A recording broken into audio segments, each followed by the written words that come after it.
Chapter 164, My Woman. After she called Jingbin, Yi Wanwan glanced at the crowd and realized that more and more people were speaking up for Shen Mengqi, most of them her admirers. Seeing their goddess being hurt by a scumbag, these people were heartbroken and started scolding Song Zihang and his mother. They even pulled Jiang Yan ran back into the picture and scolded her as well. It was as if the most innocent person was Shen Mengqi. Jiang Yan Ran looked coldly at Shen Mengqi, who had her beautiful little face covered in tears, looking very pitiful and begging for forgiveness. Then she turned to look at Song Zihang, who was criticizing her non-stop. She closed her eyes tiredly, wanting to leave. Yi Wanwan crept over to Jiang Yan Ran's side and lowered her voice, Are you happy with this? Don't worry, there's more coming. Jiang Yan Ran looked at Yi Wanwan blankly. Yi Wanwan laughed lightly, Do you remember what I promised you before? Jiang Yan Ran instinctively recalled what Yi Wanwan said to her by the lake. She said, Big Missy Jiang, do you want Song Zihang to fall madly in love with you? Want to reveal Shen Mengqi's true colors in front of everyone and ruin her reputation? Want to let Song Zihang see Shen Mengqi's true colors and regret not choosing you before? It was these words that kept her going when she was at her lowest point. She wasn't sure what Yi Wanwan was planning, but she knew that she'd definitely deliver on her promise. At this moment, Mrs. Song was tugging at Shen Mengqi's hair and yelling at her in fury. Song Zihang tried his best to protect her and glared at Jiang Yan Ran with deep hatred. Jiang Yan Ran, I've lost my reputation thanks to you. Are you happy? Are you satisfied now? Shen Mengqi was choked with tears. Yan Ran, I'm sorry. I'm really sorry, Mengqi. You did nothing wrong. Don't apologize to this evil woman. It's my fault for not protecting you better. I should be glad that I saw this woman's true colors before it was too late. Yi Wanwan watched by the side in admiration. Under these circumstances, Shen Mengqi was still able to count on her lies and acting skills to reverse a hopeless situation, regaining her innocent persona. Song Zihang, who'd been used from the beginning and took all the blame at this critical moment, still defended her and spoke up for her voluntarily. Mom. I'd rather die than apologize to this flirt. I'll love only Shen Mengqi in this lifetime. Shen Mengqi's tears triggered the burning anger in Song Zihang's heart. As a proud man, he'd never apologize to Jiang Yan Ran in front of the woman he loved, no matter what. Just as Song Zihang was protecting his sweetheart with self-righteousness and everybody felt touched, a boy rushed over suddenly and pushed Song Zihang aside, embracing Shen Mengqi in his arms. Song Zihang, you're a bastard. You're spouting nonsense. Mengqi's my woman, she has nothing to do with you. You're a perverted scumbag, shamelessly harassing Mengqi all the time. Song Zihang felt dizzy from the push, and when he saw Shen Mengqi in the other boy's arms, he was enraged. I've been harassing Mengqi. Bastard. Who do you think you are? Let go of her. Zhengbin refused to let her go and replied loftily, Me? I'm the person who Mengqi truly loves. Zhengbin, why are you here? Shen Mengqi was flustered. Her gut feeling told her something wasn't right and she tried to send him away. It's none of your business, get going. Chapter 165, Refusing to give up. Zhengbin saw Shen Mengqi's tear-stained face and became even more protective, refusing to leave. I'm not going back. If I hadn't come, you'd be bullied to the death. I have to expose the true colors of this scumbag to everyone. The two guys were so aggravated, like a pair of roosters fighting. They were both unwilling to step back and Shen Mengqi was completely unable to stop them. She could only watch as they fought in front of everybody. Song Zihang yelled, Tell me, what do you mean by my true colors? Zhengbin didn't want to be outdone, so he retorted, You're a toad lusting after a swan. You knew Mengqi had a boyfriend but you keep harassing her. Ha! What a joke. Mengqi's my girlfriend. How could I harass her? Are you insane? Mengqi's boyfriend? Don't tell me you're talking about yourself. Song Zihang sneered without a care for Zhengbin's words. He simply treated him as one of Meng Qi's suitors who had come over to cause trouble out of jealousy. Zheng Bin blurted in a fit of rage, "Yesterday, Meng Qi and I even spoke on the phone the entire night and she told me herself that you were harassing her." Shen Meng Qi's heart thumped and she quickly interrupted, "Stop fighting. There has to be some misunderstanding, can we talk about this in private? Stop making a show for everyone to see." "Alright." Shen Meng Qi tried to persuade the two of them anxiously. Upon seeing Shen Meng Qi's pleading gaze, Song Zihang and Jinbin hesitated. Not far off, Yi Wanwan narrowed her eyes. If she gave Shen Meng Qi some breathing space today, she was sure that Shen Meng Qi would be able to appease these two guys very quickly. Thus, Yi Wanwan rushed out and pointed towards Song Zihang, burning with indignation, and scolded him, "Well done, Song Zihang. I thought you were true to Meng Qi, but who knew that you've been harassing and forcing her to be with you? How could you do that? Do you think you're worthy of Yan Ran, worthy of Meng Qi? You're an ass-hit asterisk." Song Zihang was aggravated again with Yi Wanwan annoying him, "Ugly freak, get out of my way. Don't try to act all smart in front of me. I've said it before, I didn't force Meng Qi to do anything. You can ask her if you don't believe me." Shen Meng Qi was so angry that she started to feel faint. She shot a look at Yi Wanwan and really wanted to kill her. On the other side, Zheng Bin's fury arose as well. "Song Zihang. I guess you're not going to give up until you see the grave. You had Jiang Yan Ran on one hand and secretly hooked up with Meng Qi on the other. Meng Qi didn't embarrass you on the spot only because you were her classmate and also out of respect for Jiang Yan Ran. In the end, you took advantage of her kindness and harassed her every single day. Let me tell you, you don't have to ask Meng Qi. Listen to this yourself." Zheng Bin brought his phone out and tapped a few times. Suddenly, a conversation between a guy and a girl played on his phone. "Meng Qi. What's going on between you and Song Zihang?" This was Zheng Bin's voice. "I've already said that I have nothing to do with him at all. He's the guy that Yan Ran likes, how could I be with him? It's just that he keeps harassing me and I can't do anything about it." This familiar voice was obviously Shen Meng Qi's. "Let's go public with our relationship then. Tell him and everyone else that I'm your boyfriend. He'll give up then." "No way, we can't go public. My parents are against me dating." "Then why don't you tell Song Zihang that you have a boyfriend? You're not even treating me like your boyfriend." Chapter 166, Confrontation. "Of course, I've told him before but it was no use." "How could you say that about me? If you don't believe me, then maybe we should just break up." I believe you. Meng Qi, don't be mad. I just hate that Song Zihang keeps harassing you. He still wouldn't let go after finding out that you've got a boyfriend? This kind of person needs a beating, I'll see to that someday. Don't be rash. He's Yan Ran's crush after all, and I don't want to make a big thing of it. Anyway, so what if he keeps harassing me? You're the one I love. You're my boyfriend, not him. Don't be mad anymore, alright? Give me a kiss then." Following that was Shen Meng Qi and Jinbin's lovey-dovey talk, and Jinbin kept playing it out loud with pride. "Turn it off. Turn it off now." Shen Meng Qi nearly went berserk when she heard the recording and screamed as she stared at Jinbin, "Why? Why did you record this?" Upon seeing Shen Meng Qi's reaction, Jinbin frowned and his face darkened. "Meng Qi, what's wrong? I can't let him bully you anymore. As for the recording, I've been recording every conversation we've had over the phone so I can hear your voice. I had to do this since you said that you want to focus on your studies so you can't go out on more dates with me." Shen Meng Qi stood there with her back stiffened. All she felt was the earth and sky spinning. She didn't dare to look at Song Zihang's face or the looks of all the witnesses. When Yi Wanwan heard the recording, it was as if she gained confidence and she marched to Song Zihang triumphantly. "Scumbag.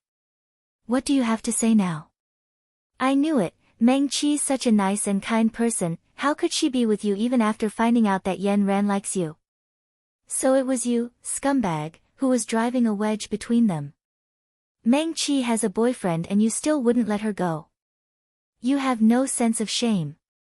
After Song Zihang heard that recording, he stood there in a daze like he'd been struck by lightning, his face in total disbelief. And what Yi Wanwan just said jabbed him right in the heart. Song Zihang was so mad that he was shaking. His face contorted in anger and his fury reached its peak. He gritted his teeth, his intense gaze directed at Shin Mengqi. Shin Mengqi. I've been harassing you. I've forced you. I'm shameless. When we were at the theme park before, who was the one who said she had feelings for me all along? Who was the one who said that her heart broke each time she saw me with Yan Ran? Who was the one who promised me that she'd be with me after we graduate? Who was the one who made the move to kiss me? Damn it, since when have I ever forced you to do anything? Also, this guy. What's going on between you and him? You already accepted my confession the other day but you were still on the phone with him last night? And you said he's your boyfriend? What about me then? What am I? Song Zihang tossed out a huge stack of photos from his bag and threw it at Shin Mengqi's face. Every single one was intimate photos of the two of them. Shin Mengqi looked very sweet and didn't look like she was being forced at all. Song Zihang grabbed Shin Mengqi's wrist. There was a silver ring on her finger and it was a couple ring matching the one on his finger. Forced? Her ring, her necklace, and this entire outfit. I paid for all of it. Zheng Bin was dumbfounded. This is impossible. I've been with Meng Qi for half a year. Following that, the two of them kept quarreling, going back and forth with each other, thoroughly unmasking Shin Mengqi's cover.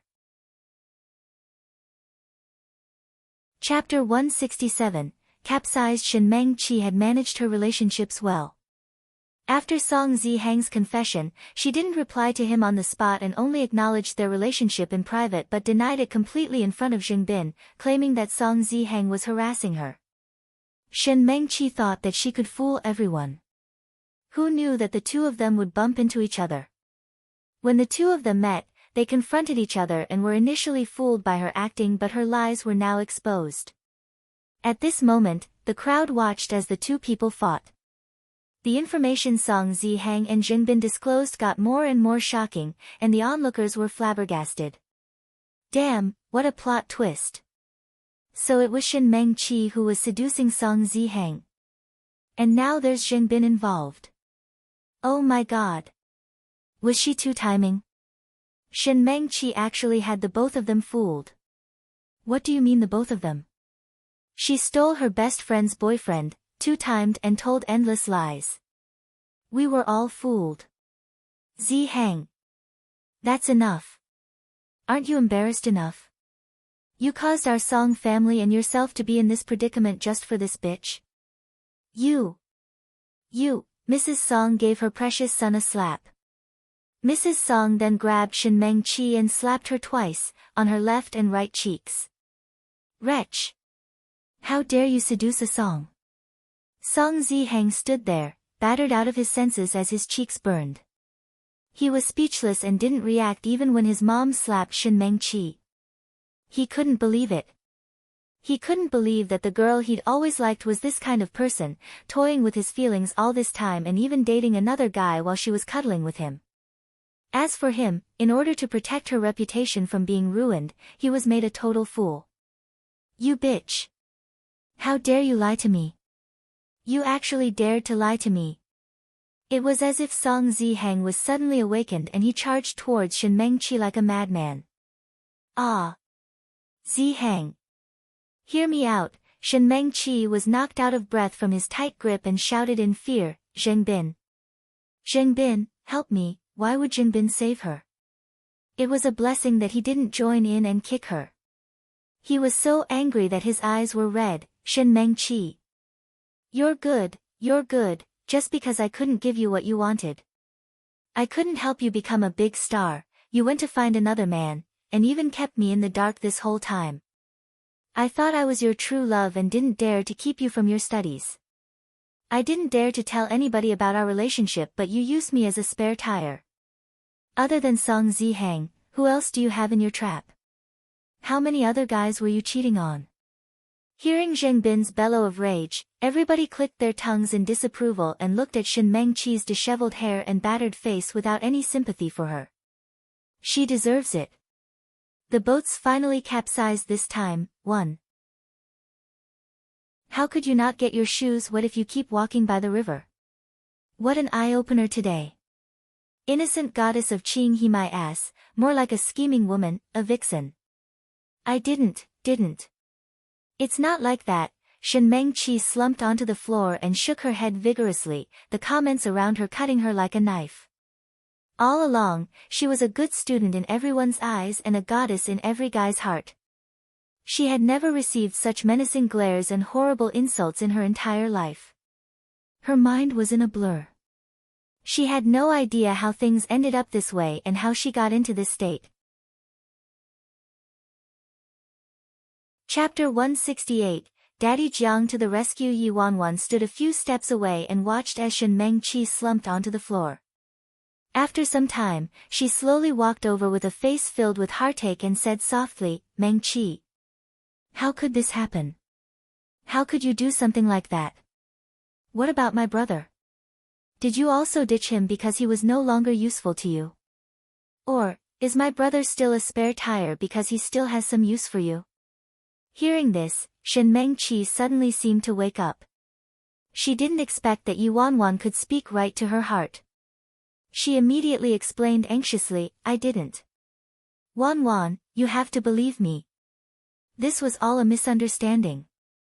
How could I do this to Mu Fan, Ji Yi? I really wanted to help him. Seeing that Shen Mengqi still acted so fake when there was irrefutable evidence made everybody despise her even more. At this time, only the ugly freak, Yi Wanwan, is still listening to Shen Mengqi's fake honeyed words.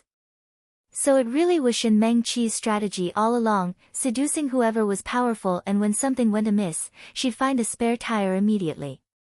Not far off, Jiang Yanran was speechless as she watched how Yi Wanwan forced Shen Mengqi into this pathetic state single-handedly.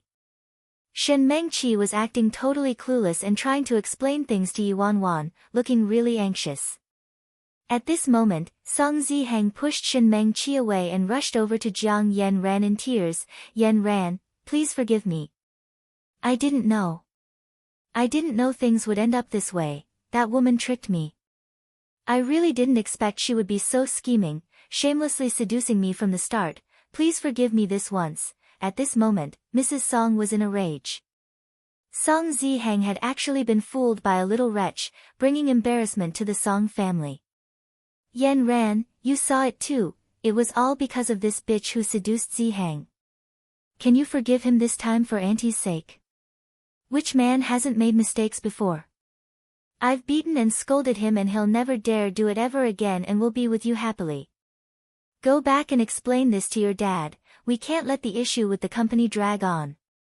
This dismissive tone of Mrs. Song made Jiang Yanran frown. She pressed her lips together and replied, Auntie Song, I'm sorry, I can't make decisions for the company. As for the engagement, it was exactly like what Zihang said before, it was just a joke by the elders, I just didn't see it clearly before. Upon seeing Jiang Yanran's stubbornness, Mrs. Song's face turned gloomy. Yanran, do you really want to be so ruthless? Zihang and I have already apologized to you, but you're still so relentless. Do you want to ruin this long-term relationship between our families over this small issue? The moment Mrs. Song spoke, an angry voice resounded from the opposite side. Yanran, what happened to your face? Jiang Haichao rushed over anxiously, and behind him was Song Zihang's father, Song Xiaowei. Seeing her dad, Jiang Yanran was a little surprised as she covered her red and swollen face with her hand. Daddy, why are you here? I'm fine. When Jiang Haichao saw that his beloved daughter, whom he spoiled from a young age and didn't even dare lay a finger on, had gotten slapped by someone, he couldn't contain his fury. Who hit you? Was it Qian Rulan? She actually dared to hit you? Mrs. Song didn't expect that Jiang Haichao would appear, and she grew anxious and quickly explained, old Jiang, why did you come down here personally?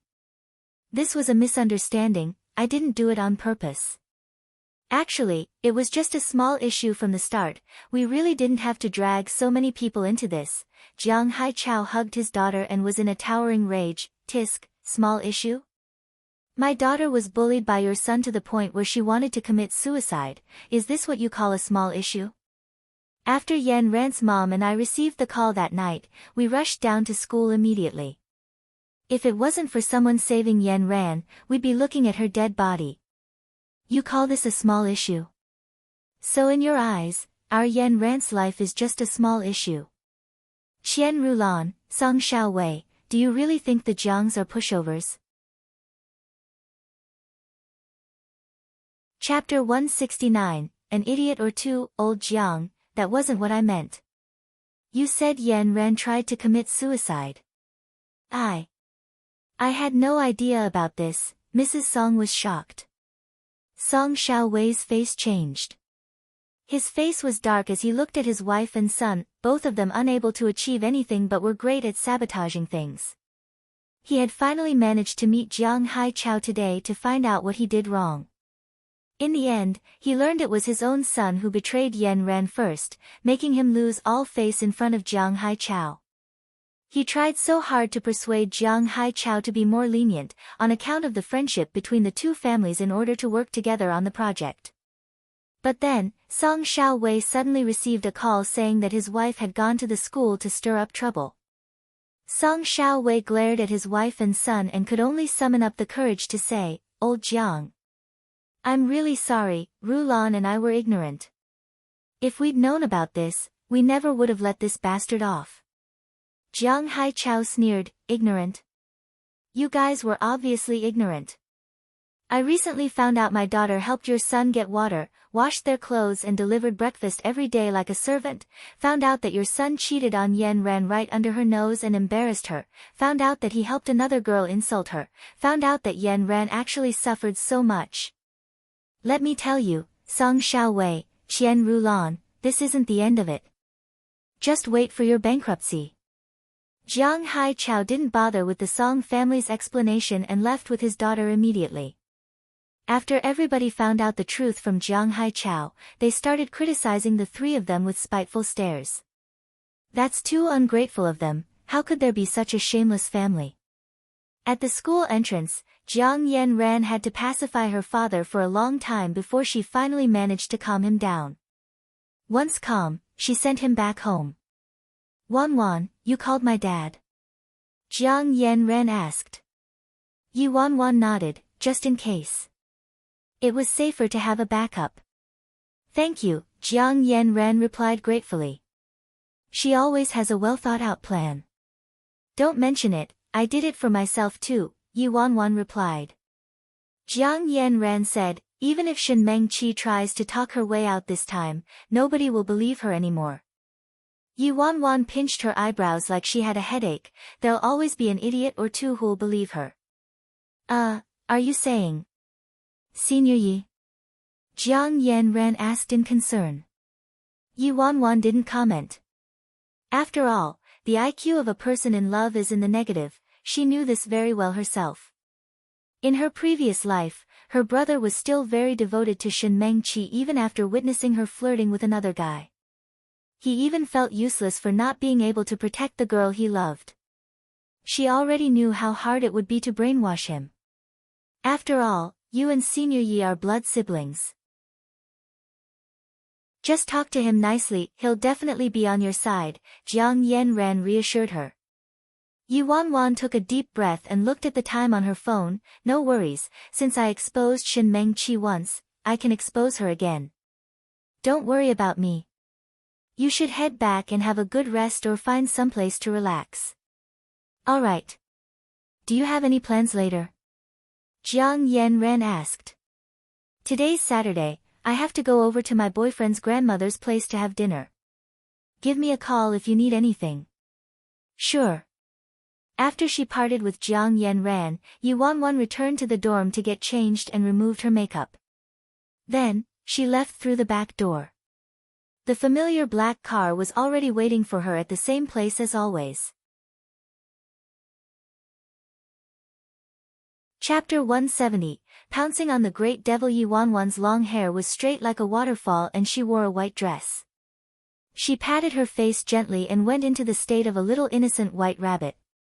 When she approached the car, the door of the driver's seat opened and Sui quickly got out, opening the door of the back seat for her.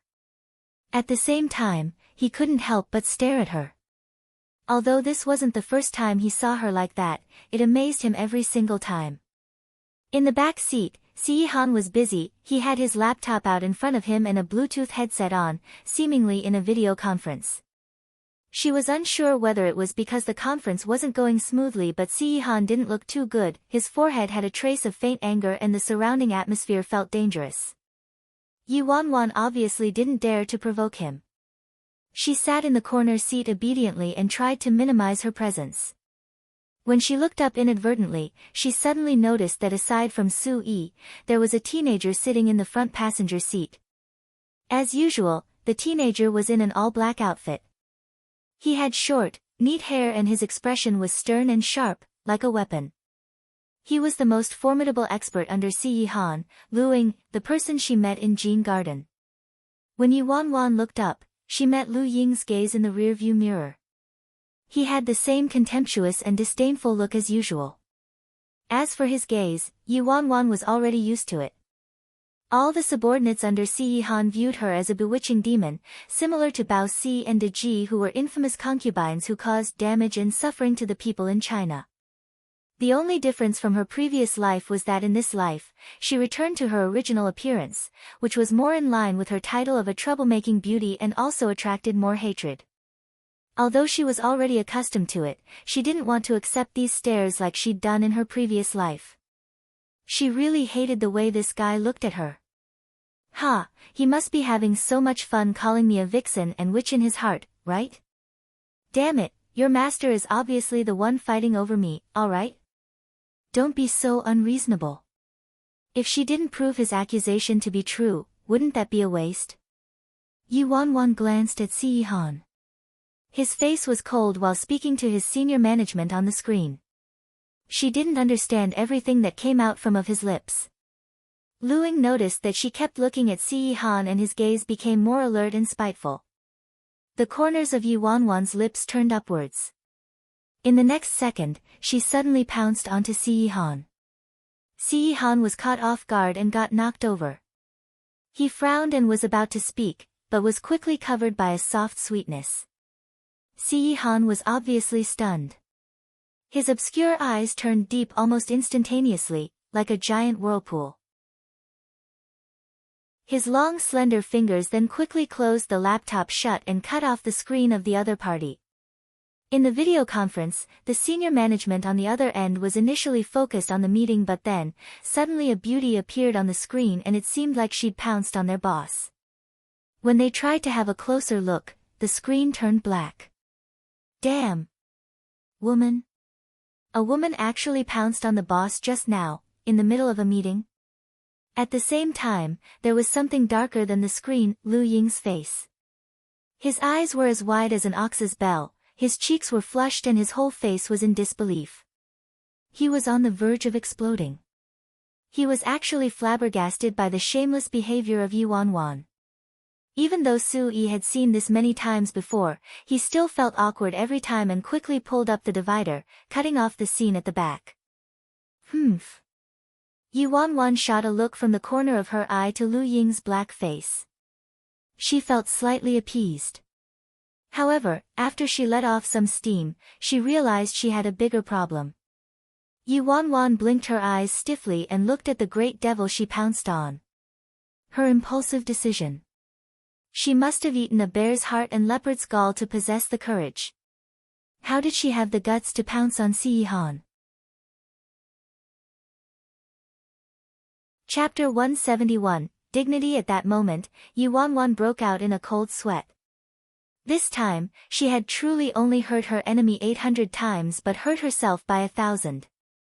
There was nothing that could be done right now, she already pounced on him and could only keep going from there.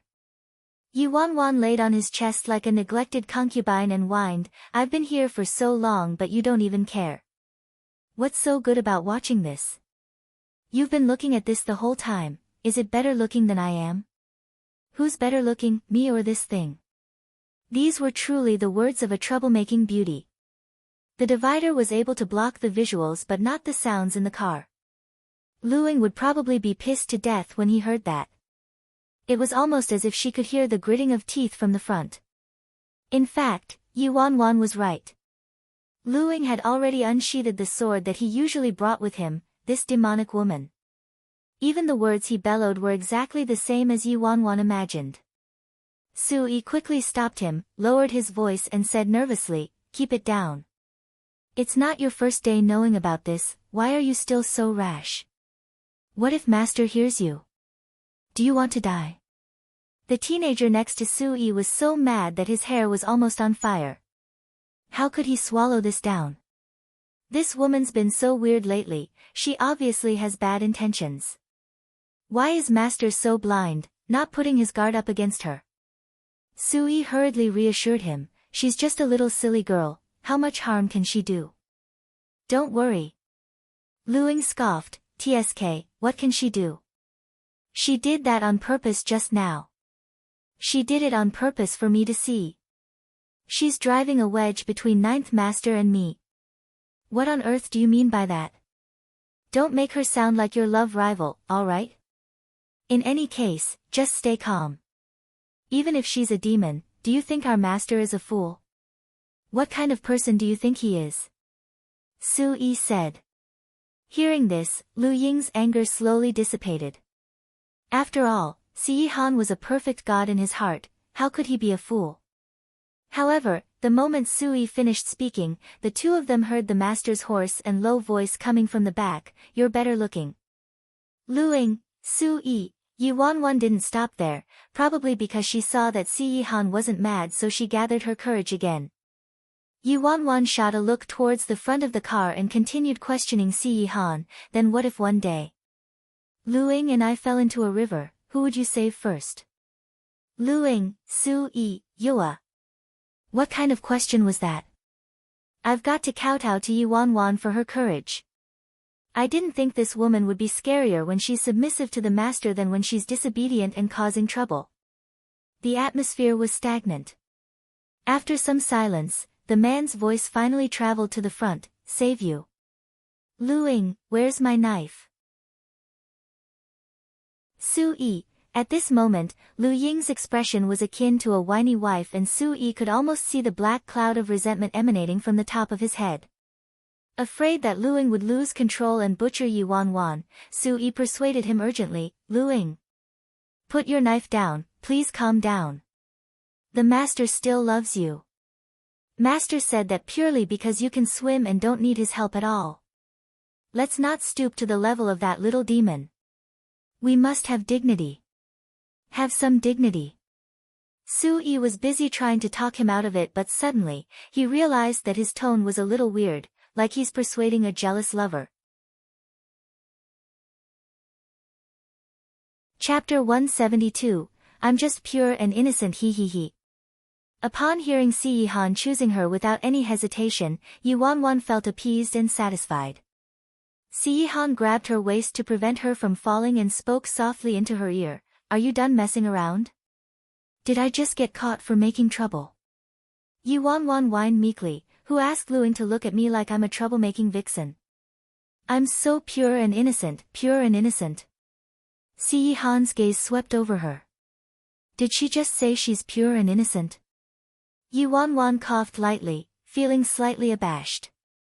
She then pouted, "He doesn't like me, I hate him." "Don't provoke him," a tinge of warning lingered in Si Han's tone. Yuan gave a pained expression, "You're being totally biased." Si Han slowly looked at her with his cold eyes, "I am, in fact, biased." Yuan, fine, I'll admit that Si Han already gave me face and has been very giving to me. Anyway, it's an eye for an eye, if he glares at me again, I'm going to hurt his master. To anger him to death. Yuan said.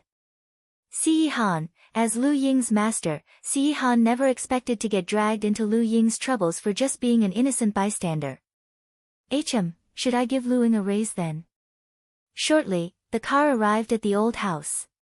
When they got out, Yi Wanwan met Lu Ying's gaze. As expected, his eyes were filled with a cold, murderous intent. Yi Wanwan knew that a feud had been forged today. But so what? There's a perfect gem, Qin Ruoxi, in front of him anyway, so no matter what I do, that guy will never like me. I'm a troublemaker and a pampered princess, so what? In her previous life, she was most afraid of Si Yihan. But aside from him, she was also terrified of these two killing machines by his side. Each time he looked at her with his icy glare, she felt as if her flesh was being sliced into. She was also warned and threatened every 2 to 3 days and was surrounded by guards like she was a thief. Even after being in Jin Garden for so many years, even when Si Yihan gave her the best of everything, she never felt like she belonged. All the wrongs she'd suffered quietly all those years, she had to get revenge for all of them in this life. Since I can't go back to being an innocent teenager anymore, what's the harm in acting like a demon this time around? After they entered, the old lady saw that both Yi Wanwan and Si Yihan had arrived and a big smile spread across her face. You're back. Si Yihan, Amichem. The old lady looked at her precious grandson grumpily, then pulled Yi Wanwan to her warmly. Wanwan, come over quickly. Let Grandma take a look at you. Grandma. Yi Wanwan called out to her sweetly. It was no wonder that the old lady had a good impression of her, other than the fact that she didn't make any mistakes this time around. Yi Wanwan's look was very pleasing, both her appearance and temperament were very likable. She looked very gentle and obedient, simple and innocent, inciting people to let their guard down instinctively and dote on her. Not bad, thankfully you didn't become skinnier, it looks like you've gained some weight. You're still too skinny, you have to eat more. The old madam pulled her in and scanned her up and down, nodding approvingly. Yi Wanwan was really too skinny before, like she could be blown away by the wind. Recently, she managed to get some nourishment, but as a whole, she was still a little skinny. But with her appetite now, there was no doubt that she'd be fattened up in no time. Also, if she kept binging, she might even return to being as fat as before. Got it, Grandma. I'll eat more. Good girl. Oh, right, Grandma almost forgot. Wanwan, come, Grandma wants you to meet someone. The old madam brought her into the house with a wide smile on her face. Chapter 173, Finally, they meet again. She wants me to meet someone. Someone whom the old madam wants to introduce me to specifically, who could it be? Yi Wanwan stayed by the old madam's side with a look of suspicion. They walked past the living room and entered the lawn. Suddenly, a familiar figure appeared before her eyes without warning. All she saw was in front of a few precious peony trees, stood a tall and slender silhouette. The girl had curly chestnut-colored hair. She wore a casual camel coat and didn't look very stunning, yet was elegant and graceful. Every movement revealed grandeur and classiness that only a true aristocrat could exude. Even with the girl's elegance, the grimness between her brows matched up to a man's. This was Imperial City's #1 goddess Qin Ruoxi. She finally got to meet her again after such a long time following her rebirth. The moment Yi Wanwan saw who it was, her pupils constricted and her instincts heightened her vigilance and guard as if she saw her archenemy. Wanwan, this is my grandniece, Qin Ruoxi. She's little 9th's good friend as well. The old madam introduced her with an incredible pride and arrogance. Yi Wanwan's brain managed to cool down slightly as countless memories came flooding back. Si Yihan's late grandfather had a sworn brother called Qin Bingsong. Qin Ruoxi was Qin Bingsong's granddaughter. Qin Ruoxi wasn't simply little 9th's friend, like how the old madam described. She was Si Yihan's right-hand person, someone at his side who was irreplaceable. Whether in the company, family or secret service, Qin Ruoxi was very highly regarded. Almost everyone saw her as the future mistress of the household. However, the person whom Si Yihan wanted to marry previously was Yi Wanwan, not Qin Ruoxi. Although Si Yihan was scary, women were still attracted to him since he was gentle at times. She was quite moved when he ignored all the objections to marry her and gave her the status of Mrs. C. In her previous life, she'd thought about the marriage deeply. Since she couldn't change anything, she thought she should just compromise and live with the title. But the reality of it made her heart grow bitterly cold, over and over again. Judging by Qin Ruoxi's abilities, she wouldn't hurt her directly because these lowly methods would only anger Si Yihan. She only needed to speak a few words and there would be numerous people willing to get their hands dirty for her. Lu Ying was one of those people. Moreover, the mere presence of this woman was enough to force her into the corner and steal her thunder. To Yi Wanwan, it wasn't the physical torture that was the scariest, but the psychological torture. If Si Yihan took away her freedom, this woman destroyed her personality and sense of self to the point that even if she occupied the glorified seat of Mrs. C, she lived like a canary, a puppet without any beliefs of her own. Yi Wanwan quickly suppressed the surging current beneath her eyes and greeted her like normal, "Nice to meet you, Ms. Qin." The corners of Qin Ruoxi's lips curled upwards like it was the perfect timing, "Call me Ruoxi." "So you're the Wanwan who Grandma's been talking about.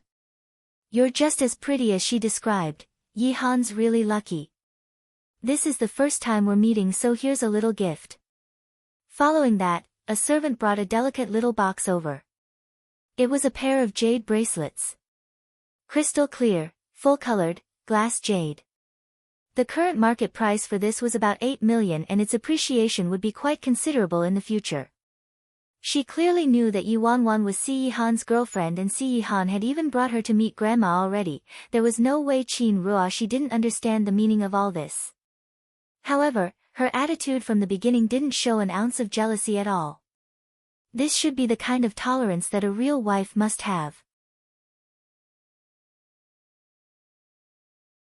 Chapter 174, Embrace the Golden Thigh. "Thank you, Ruoxi. The bangle is beautiful." Yi Wanwan closed the box and acted like she didn't understand the value of it. "As long as you like it." After Qin Ruoxi was done with her, she turned to Si Yihan. When she looked at Si Yihan, her initial formal and cold attitude was suddenly much warmer and her gaze turned gentler as well. "Yihan, I've settled the issue over at Shin City. I'll talk over the details with you tonight." "Thanks," Si Yihan said indifferently, as he retracted his gaze from Yi Wanwan. Yi Wanwan's expression was strange when she looked at Qin Ruoxi just now. "Are you just saying that or are you really grateful?" Qin Ruoxi raised her brows. Si Yihan glanced at Su Yi and he immediately brought out what he'd prepared beforehand, a bottle of exquisite wine. Qin Ruoxi's eyes lit up when she saw it, the liquor that seventh brother fermented himself. "I tried bargaining for it with an ancient medical scroll that was out of print and he refused." "How'd you get it?" "Su Yi got it." "You bullied Su Yi again, always getting him to do these challenging tasks." Yi Wanwan stood silently next to Si Yihan and watched as the two of them chatted away happily, closed off from all other people, including herself. At this moment, Lu Ying's excited voice came from the door, "Ms. Ruoxi. When did you arrive?" Lu Ying's eyes brightened the moment he saw Qin Ruoxi like his pillar of support had arrived. Qin Ruoxi smiled, "Not too long ago. I heard that you've recently learned a boxing skill. Can you practice with me?" "Sure." Lu Ying nodded instantly. This mischievous monkey, finding someone to spar with the moment she's back, not womanly at all. The old madam complained with an annoyed expression, but it was obvious that her loving tone held no blame at all.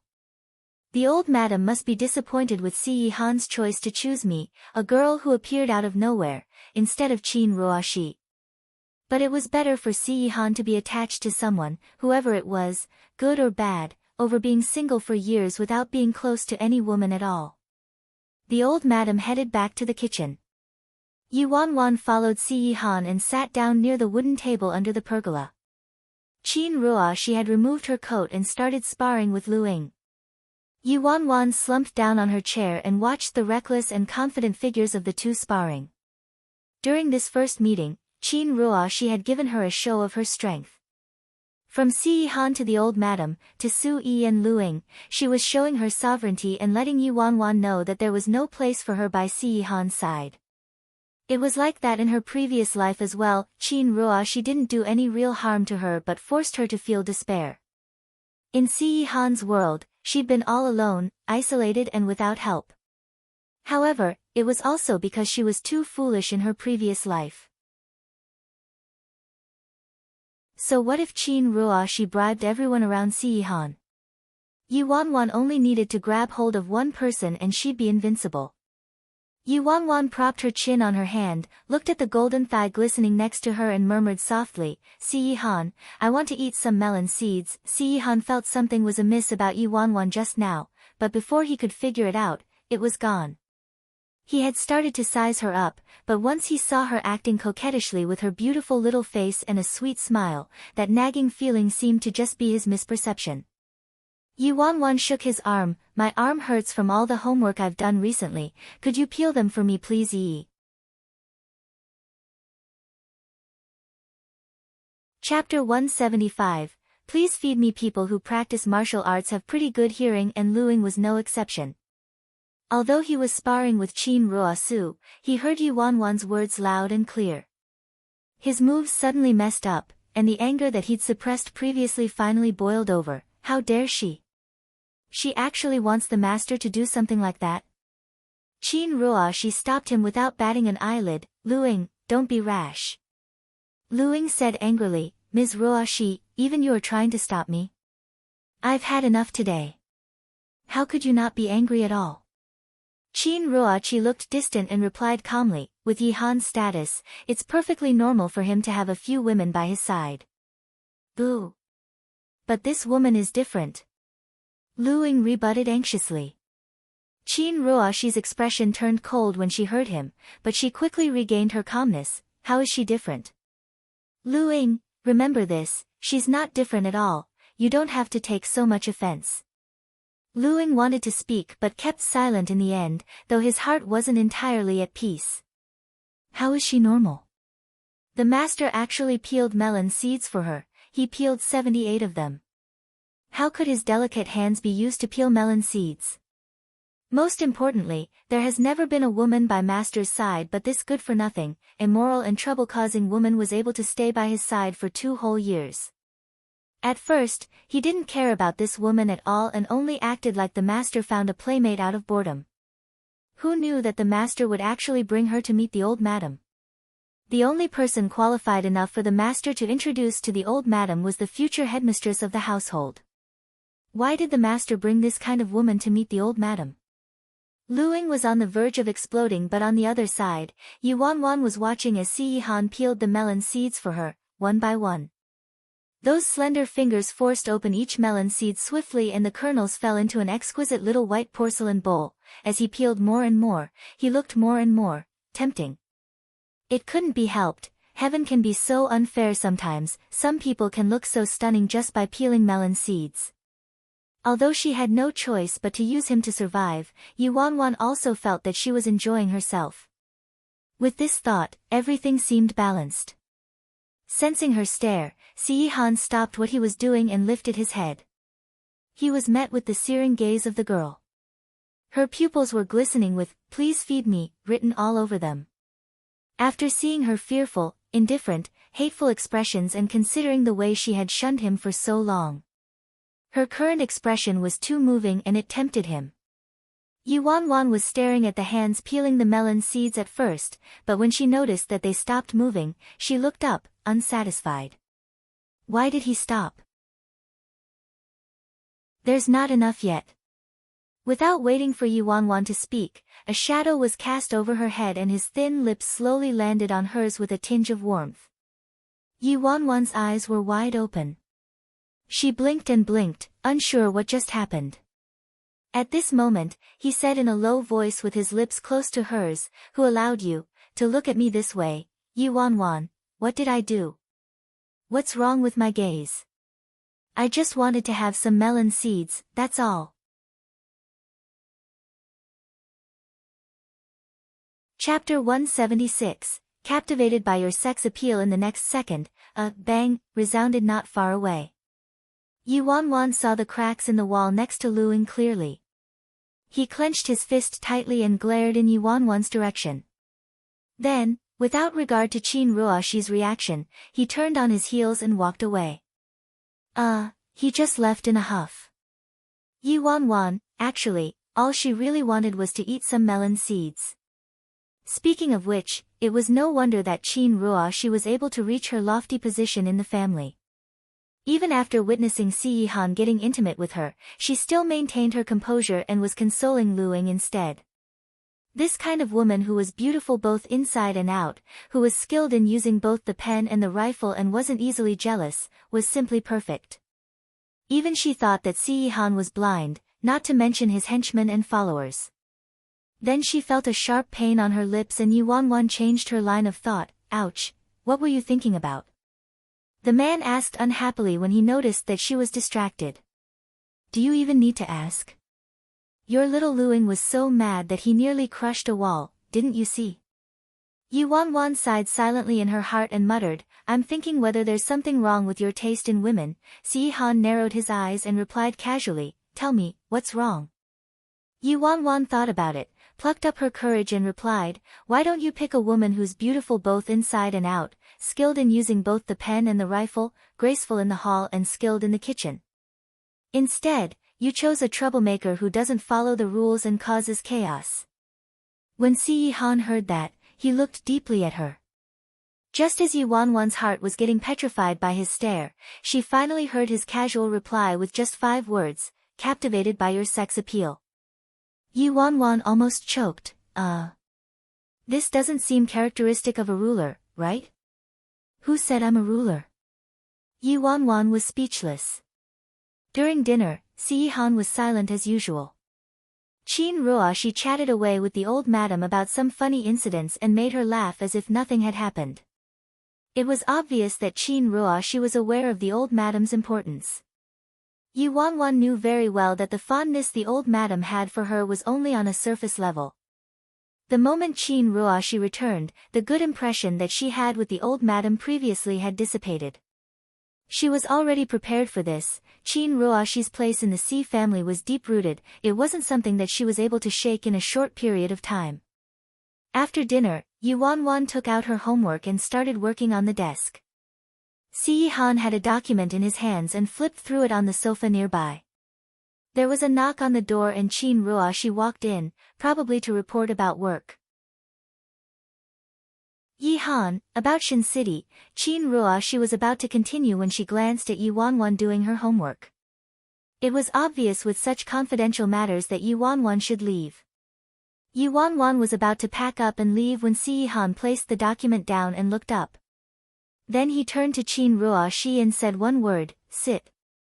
He didn't intend for Yi Wanwan to leave at all. Yi Wanwan slowly raised her head and looked towards the 2 people sitting opposite, her heart beating faster. Actually, she wished that Si Yihan would allow her to leave, she didn't want to know anything about these confidential matters. Chapter 177, The Way a Fatuous Ruler Acts. However, just like before, Si Yihan didn't hide anything from her. Such confidential and even top-secret things, his bedroom, his most important study and his darkroom, were all brazenly spread out in front of her. But she could understand why. Would anybody be guarded against their own pet cat, dog or bird? Obviously not. Qin Ruoshi glanced at Yi Wanwan, was silent for a moment and in the end, didn't say anything at all. Then she started reporting the details to Si Yihan. In the quiet study, there was only the clear voice of Qin Ruoshi and a few words from Si Yihan occasionally. Yi Wanwan left those 2 alone and started doing her homework. With her math homework piled up like a mountain, she didn't have time to think about anything else. Suddenly, a loud dong interrupted the silence. Qin Ruoshi and Si Yihan raised their heads and looked towards Yi Wanwan.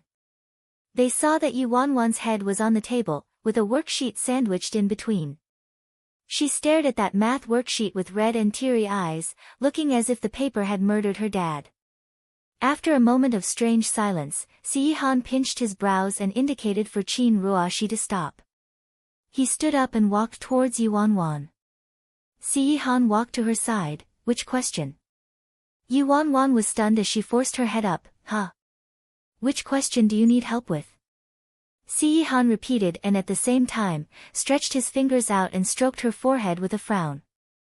Yi Wanwan tilted her head and replied instinctively, Question 1, Question 2, Question 3, Question 4, Question 5, Question 6, Si Han. Si Han took out the first aid kit from the cupboard, applied some medicine on her red and swollen forehead, then started explaining the questions to her.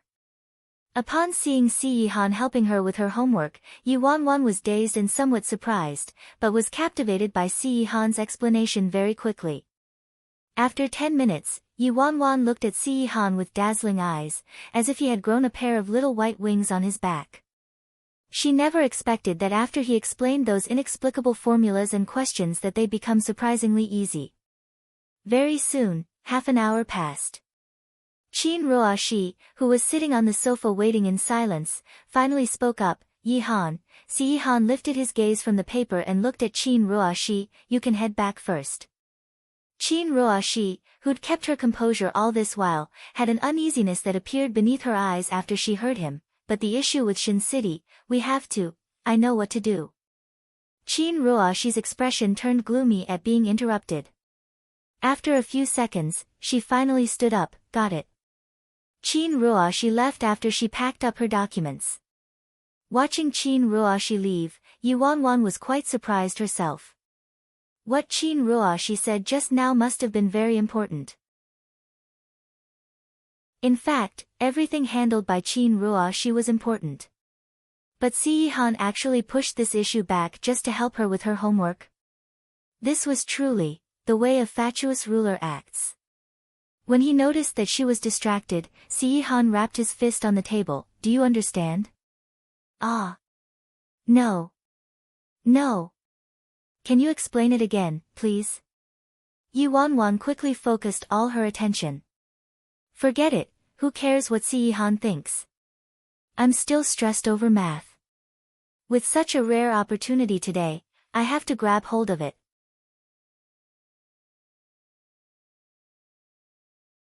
Chapter 178, His master couldn't be horny, could he? Downstairs, Luing crossed his arms and leaned against the door to the courtyard. He was still mad, but after he heard familiar footsteps behind him, he turned around, surprised. Ms. Ruoxi? Weren't you speaking to the master? You're already done. Qin Ruoxi's expression was hard to decipher and she shook her head, not yet. Yi Han's busy, so he asked me to head back first. The master's busy. Did something happen? Luing probed anxiously. If it was more important than the issue at Shin City, then it must be something big. Qin Ruoxi hurriedly replied, No, don't worry. Then what's the master busy with? We exterminated all the remaining forces in Shin City, everything's a mess and we're all awaiting his instructions. Seeing that Qin Ruoxi was hesitant in replying, Luing could guess what happened and he bellowed furiously, was it that vixen again? Ms. Ruoxi. You understand now. The master pushed aside such an important thing just for her. Also, in the car today, while the master was having a video conference, this woman shamelessly seduced him right in front of Su Yi and me.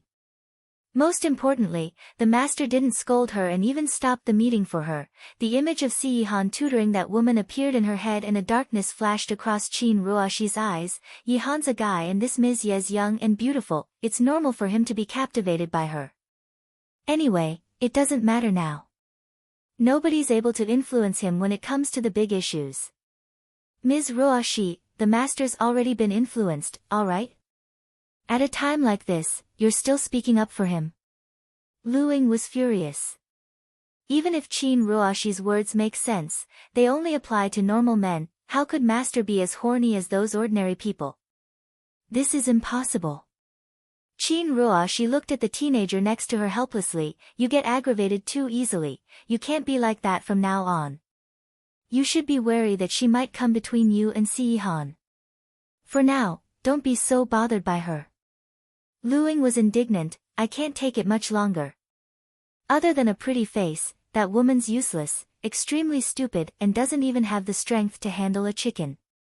If this keeps up, even if she doesn't cause any trouble, she'll drag the master down sooner or later. She's not comparable to you at all, Ms. Ruoxi. Qin Ruoxi furrowed her brows and warned him sternly, Luing, don't say these things in the future. She's one of Yi Han's people after all. Lu Ying's face darkened. She's not fit to be one of the master's people. This kind of person isn't even qualified to be on par with you. Upstairs, after Yi Wanwan finally grasped Si Yi Han's methods, it was as if she found a treasure cove. Unknowingly, she had listened to Si Yi Han's explanations for an entire night. Then, Jiang Yanran called. It's nearly midnight. Jiang Yanran should be asleep by now. Why would she call at this hour? Yi Wanwan anxiously answered the call. Jiang Yanran's cries came through the receiver. Yi Wanwan's face changed. Yanran? Are you crying? What happened? Wanwan. What should I do? I suddenly realized. I'm so useless. Why after seeing what kind of person he is? I'm still suffering. It's too hard to bear. Jiang Yanran sobbed intermittently and she sounded drunk as well. Yi Wanwan heaved a sigh of relief. You've been drinking? She thought that scumbag's song had caused trouble again. Chapter 179, becomes so strong that she could be his rival. Yup, I'm already 18, I'm allowed to drink, Jiang Yanran replied meekly like she was afraid that Yi Wanwan would scold her. Where are you right now? Yi Wanwan asked, concerned. By the lake, the little lake in school. Yup, Yi Wanwan's head started to hurt. You're so tipsy now, you might fall into the lake by accident. Hurry and head back to the dorms. What an honest kid, I just casually warned her to help her calm down but she's actually listening to me. But I'm lost, Yi Wanwan. Oh, Big Missy, how could you get lost in your own school? Forget it, find somewhere and stay there, I'll get someone to fetch you. Yi Wanwan warned Jiang Yanran repeatedly, then gave Chu Feng a call, asking him to go to the little lake to look for Jiang Yanran before hanging up. After the call, Yi Wanwan turned to Si Yi Han and said, that was Yanran, the new roommate I told you about before. She got drunk in school and now can't find her way back to the dorms, so I asked a boy from the neighboring school to find her. That guy has a crush on Jiang Yanran, he seems quite nice. The Si Yi Han in her past life was extremely controlling, almost to the point where it was perverted. He investigated everybody around her. Even if his intention was to keep her safe, his behavior was still revolting to her. In her past life, the only way she tried to resist was to try to escape, but this time, she thought that if she became strong enough to protect herself, and even become Si Yi Han's rival, maybe she could regain her freedom that way. Although the latter was still a fantasy for her at the moment. Yi Wanwan continued, it's so late already, I've got to go back. Though tomorrow's a weekend, our class has a rehearsal tomorrow morning, so I have to rush back. I'm also worried about Yanran being alone in the dorm. You should hurry and talk business with Ms. Ruoshi. Even though Si Yi Han looked indifferent as usual and didn't say a word in response, Yi Wanwan could sense that he was unhappy. She really felt that Si Yi Han's thoughts were harder to decipher than a woman's. Before, when she was messing around and making a scene over and over to provoke Lu Ying on purpose, he wasn't mad at all. But now when she's being sensible and caring for her friend, he's upset. Where's the logic? Fortunately, Si Yi Han relented in the end and got Su Yi to send her back. As it was pretty late, the old madam was already asleep, so Yi Wanwan didn't want to disturb her and only informed the old housekeeper of her departure. In the living room, Qin Ruoshi was up waiting and hadn't gone to bed. When she saw Yi Wanwan coming downstairs to say goodbye, she was surprised. Ms. Yi, you're leaving? It's so late, why don't you stay over and sleep here? Lu Ying, who was off to the side, scoffed, how is she qualified to stay in the old house? Lu Ying hadn't finished his sentence but was forced to retreat by an icy glare shot at him. He shut his mouth in an instant. That glare seemed like nothing, but it was as if it brought an immense power, like a huge, heavy mountain had suddenly pressed down on his chest. Lu Ying hung his head low and his back broke out in a cold sweat. But after the scare, he became even more furious. After Yi Wanwan and Su Yi left, Si Yi Han turned to the teenager, Lu Ying, come over. Lu Ying clenched his fists, yes. Qin Ruoshi turned to the both of them, worried. Yi Han, don't blame Lu Ying, he didn't mean it, you know how he's like. Ms. Ruoshi, you don't have to speak up for me. Lu Ying followed Yi Han into the study without a word. Chapter 180, Unparalleled. The study was dead silent. Yi Han sat on the wide and simple antique chair and looked at the teenager standing upright in the middle of the living room. Lu Ying's face was filled with stubbornness and discontentment like a wild and unruly wolf cub. There was only one way to tame a person like him, and that was to be stronger than him. Otherwise, he'd never submit to you to his death. After some time, Yi Han finally spoke. You have something to say about my taste in women? Lu Ying's eyes widened the moment he heard that question. Of course I do. I wouldn't dare, he mumbled. You wouldn't dare. Yi Han's low voice brought a great sense of oppression. The teenager gritted his teeth. After holding back for so long, he couldn't take it any longer. Actually, I do have an opinion. Master, I don't understand why you'd choose a woman like Yuan Wan. Then in your mind, what kind of woman do you think I should choose? Yi Han asked in reply. Lu Ying answered without hesitation, of course someone who's beautiful both inside and out, and knowledgeable and skilled in martial arts. Only then would she be compatible with you. How could you be with a useless bum who needs your protection all the time and could bring you down anytime? I don't believe you're just one of those worldly men who only care about appearances. Being at his master's side for so long, he knew clearly how harsh his master's standards were. Everybody believed he didn't want to be close to women, but it was because ordinary women were unattractive to him and they were essentially from different planets. Furthermore, this person had to become his life partner. Beautiful both inside and out, knowledgeable and skilled in martial arts, Yi Han paused and looked at the teenager. You mean I should marry you and Sui? Lu Ying, the moment Yi Han said that, Lu Ying's brain crashed instantly and he was dumbfounded. Following that, his ears and neck were red as he contested, how's that possible? What I meant was, although Sui was in charge of the internal matters while he was in charge of the external ones, and he was a good fighter whereas Sui was very knowledgeable, and the two of them together did fit his criteria, he didn't mean it that way. Master's obviously taking it out of context. Who told you that my partner needs to have just these two criteria? Yi Han asked softly, his icy cold gaze appeared as if he despised every living creature in the world. Immediately, Lu Ying sought his opinion earnestly, then, Master, what do you think she should be like? He had never heard his own master mention his criteria for a spouse, so naturally, he was very eager to find out. Lu Ying held his breath and fixed his eyes on Yi Han, awaiting his reply. After a long time, his low and hoarse voice filled the quiet air, unparalleled. Lu Ying, he knew how high his master's standards were but never expected them to be that high.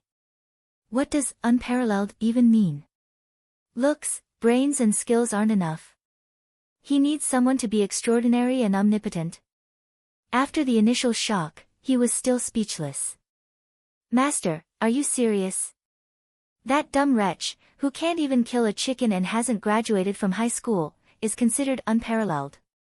Even Ms. Ruoshi can't match the meaning of this one word. The moment Sui returned from sending Yuan Wan home, he saw a mushroom cloud forming on Lu Ying's head as he squatted by the foot of the wall. He sighed helplessly and walked over. Got scolded, didn't you? Sui, do you know the master's criteria for his spouse? Lu Ying asked Sui. Sui paused, I'm not sure, but it should be something quite perverted, right? Lu Ying, Master told me just now, he said one word. Which word was it? Sui was intrigued. Unparalleled. Lu Ying mouthed each syllable in exaggeration. Sui, how could that stupid and weak girl bear the meaning of this word? Lu Ying exploded again. Sui wiped his sweat awkwardly, probably because beauty lies in the eyes of the beholder. Chapter 181, Come at me 100 more times. By the little lake at school, after Chu Feng hadn't returned her call for a while, Yi Wanwan decided to go down to the lake herself. As she approached the lake, she heard a dispute in the vicinity.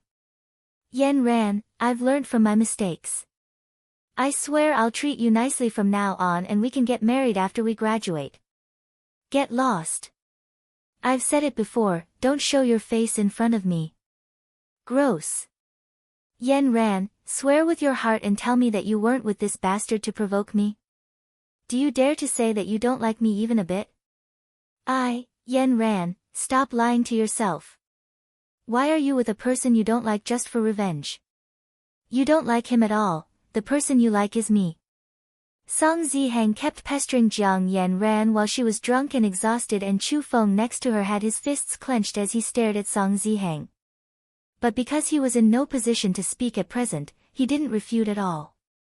Seeing that Chu Feng didn't fight back, Song Ziheng happily added, I've known Yan Ran from the moment we were born, she's liked me for 18 years. Who do you think you are? You think Yan Ran would fall for a gigolo like you? Stop dreaming. Yi Wanwan watched these three people from afar and let out a soft sigh. Jiang Yan Ran was still too soft-hearted and thin-skinned, unlike Song Ziheng, who was still shamelessly insisting that Jiang Yan Ran's value for friendship were in fact residual feelings for him. And with Jiang Yan Ran's character, even if she had feelings towards Chu Feng, she'd never say it out loud. Yi Wanwan looked around and picked up a small stone. She wrapped her palm around it, then flung it hard towards Chu Feng's calves. Chu Feng stood there, battered out of his senses. Then, a sharp pain suddenly arose from his calves as he staggered in a sorry plight. Chu Feng. Jiang Yan Ran noticed and woke up instantly. She quickly rushed over to Chu Feng's side and asked, Are you all right? Yan Ran, I'm fine, Song Ziheng. You've gone too far. Jiang Yan Ran was in a fiery rage. Song Ziheng furrowed his brows, What did I do? I didn't do anything. This guy's faking it. You're still denying it. It was dark and only the three of them were there. Also, Song Ziheng often bullied others because he was slightly more talented than they were. Who could it have been other than him? Who said I ended up with this guy just to provoke you? Who said that I still like you? Who said that I don't like him? Jiang Yan Ran suddenly pulled Chu Feng's neck, looked at his lips and kissed down. Have you taken a good look? Seeing that Jiang Yan Ran actually kissed Chu Feng right in front of him, Song Ziheng's face turned green instantly. Jiang Yan Ran. You. As for Chu Feng, he was like a steam train, almost ready to charge out from his motherland into the world. My leg hurts so bad. Which immortal Jia 1, hit me. Come at me 100 more times, please. Yi Wanwan yawned and stopped watching. She retreated to her dorm without a sound. She knew that Jiang Yan Ran would never forgive Song Ziheng. But, since Ziheng now viewed her as his one and only lifesaver, he definitely wouldn't let her go. With her soft-hearted nature, if she wasn't more harsh with him, she'd be harassed for a very long time.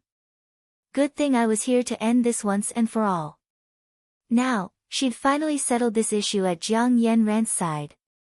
That's one issue done and over with.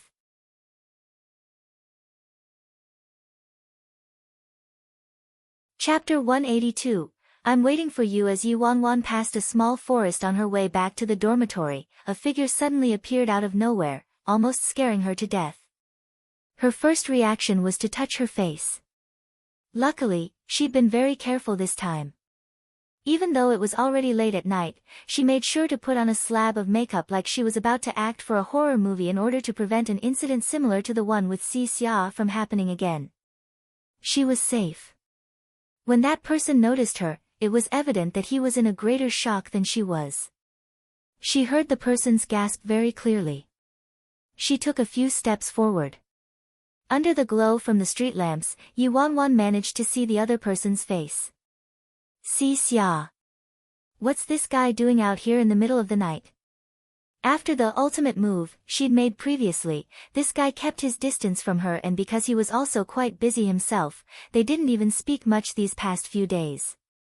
She'd forgotten all about this bomb and pushed it to the back of her mind. "Why aren't you asleep yet?" Yi Wanwan casually asked. I was thinking about you, so I couldn't fall asleep." Yi Wanwan was speechless. Wanwan, the low voice of the teenager traveled to her ears. "Huh? What?" Yi Wanwan regained her senses. "Why aren't you asleep? Were you waiting for me?" he asked. His pupils reflected the moonlight seeping through the gaps of the leaves, like a demon who could trick people off the righteous path. "Yi Wanwan. He stopped bothering me for only a few days. Why's he back at it again? Does he think my life is too long and boring?" Yi Wanwan strongly felt that this couldn't go on anymore. She had to find a way to get rid of him once and for all. After she took a deep breath, Yi Wanwan forced herself to calm down. After that, she replied slowly, "Yup, I was waiting for you." His eyes lit up instantly with a little suspicion and disbelief. "Really?" Yi Wanwan faked a look of honesty without a trace of deception. "Of course. I knew you went to work, so I waited here especially for you." With that, Yi Wanwan looked down shyly and hooked her fingers nervously. "Well. Si Xia, actually, I've liked you for quite some time." Si Xia was stunned. He totally didn't expect the sudden confession from her. "What?" "TSK, now he knows how scary it is to be confessed to." Yi Wanwan concealed the mischievousness beneath her eyes, plucked up her courage and continued, I like you too." Yi Wanwan spoke while taking a step closer to him. "I fell for you from the first time I laid eyes on you, but I never held on to any hope that I'd have any chance to be with you. I really didn't expect that I'd be so lucky to be your desk mate and even get the chance to act in the play with you. You don't even know how happy I was." Si Xia became even more surprised. "I thought you wouldn't part with Si Yihan unless heaven and earth collided." Yi Wanwan smiled bitterly. "Of course I was lying to you." Yi Wanwan spoke and suddenly raised her head excitedly to look at Si Xia. "But I didn't expect that, Si Xia. You would actually. Are you really in love with me? Or were you just fooling with me?" Si Xia's constant, calm gaze finally showed some hesitation. He paused for a long time before replying, "To me, you're very special, unlike the other girls, not just because of your appearance." Yi Wanwan's eyes glistened and burned intensely. "Well then, let's complete the greatest harmony of our lives tonight." "What?" Si Xia was stunned. Yi Wanwan acted very excited. Her face was flushed and she was extremely emotional. Taking this chance when Si Xia was paralyzed on the spot, she suddenly pounced on him with all her strength. The two of them fell and rolled into the nearby bush. "Wanwan, you, wait." Si Xia was about to get up but was immediately pushed down by Yi Wanwan. "What's wrong? Don't you like me?" "I like you too. I like you so much. Don't you want to be with me?" Si Xia retreated. "No, you need to calm down a little. Look at how beautiful the night is tonight. We don't have to wait for another day." "How could Yi Wanwan calm down?" She stretched her arms out and started to unfasten the buttons on his clothes as she puckered her lips and prepared to kiss. He watched as his collar was grabbed and sat in shock, looking at the face worse than a horror film looming before him like it was about to engulf him in the next second. Suddenly, with a great force, he broke away from her and at the same time, shouted angrily, "Get lost."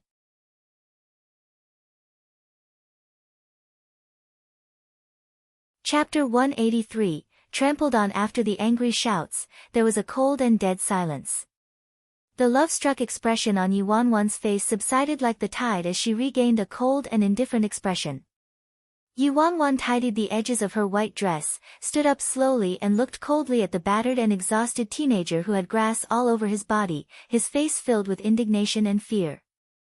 "Hey Si Xia, are you done acting?" He lifted his head angrily and glared at her in disbelief. Yi Wanwan laughed. "Don't be dismayed, going to this extent with me looking the way I do, you're already quite good." With that, Yi Yuan paused and the smile on her face was replaced by a seriousness. I don't care what your motives were, nor do I care about what happened between you and Sihan, just please don't drag me into it. Jia, 1, don't have the energy to play games with you. You hear me? Yuan turned and left immediately. Behind her, Xia was a mess. While they were struggling, he rolled in the grass and mud and lost a few buttons on his shirt. He looked like he'd just been trampled on. After Yuan left, he regained his senses after a long time. He clenched his fists and muttered a curse. The night breeze was chilly and there was a cold glow from the moonlight overhead. He sat there in a daze. After some time, he slowly buried his head in his knees, his back trembled slightly and his fingers dug into the grass. You're not, his voice was increasingly gloomy, you're not my Jia. A moment of silence in the dead stillness. It was as if he'd drawn out all his anger. His voice that was gloomy and full of hatred became extremely weak. My older sister would never do this to me. The next morning, Yuan was awoken by the screams of Jiang Yanran. All she saw was a girl sitting up in a panic, her flushed cheeks filled with distress. She seemed to have sobered up and recalled what she did last night.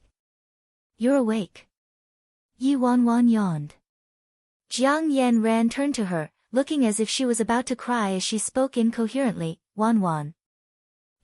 Last night, what happened to you last night? Yuan acted like she didn't know anything. Oh my god. Jiang Yanran held her face. Last night, I was in a bad mood so I drank a little. After that, I gave you a call. You told me to wait there. You said you'd get someone to fetch me. That's right.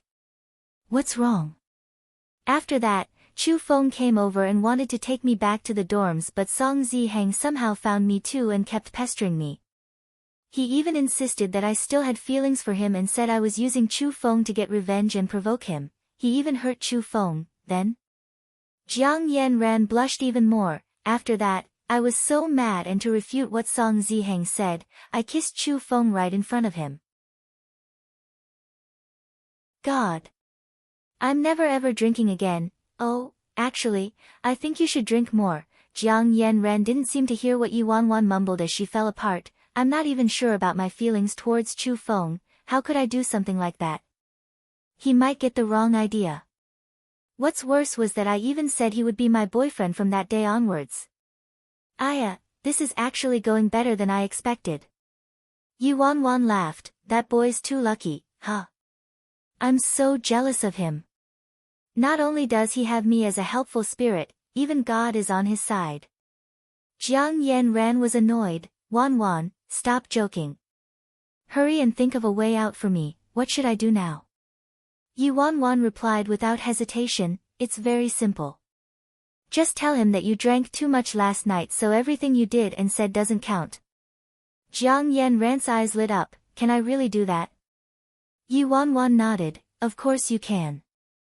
At most, there'll be a male corpse found in Qinghe's lake one of these days. Jiang Yanran, PFFF, Yuan laughed. Just teasing you. If you really don't like him, then it's best that you let Chu Feng know early. Jiang Yanran immediately replied, I don't dislike him, but... Yuan understood how she was feeling. After all, she was still a teen. It was inevitable that she'd be confused, having so many things happening all at once. Yuan thought about it, then stood up, walked to the windows and drew the curtains as she said to Jiang Yanran, come over and look at this, then make a decision.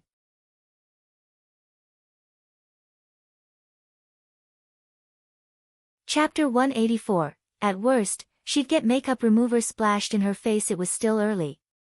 The sky just had its first glimmer of light, the window frame was still moist with mist and dew, and the school grounds were empty.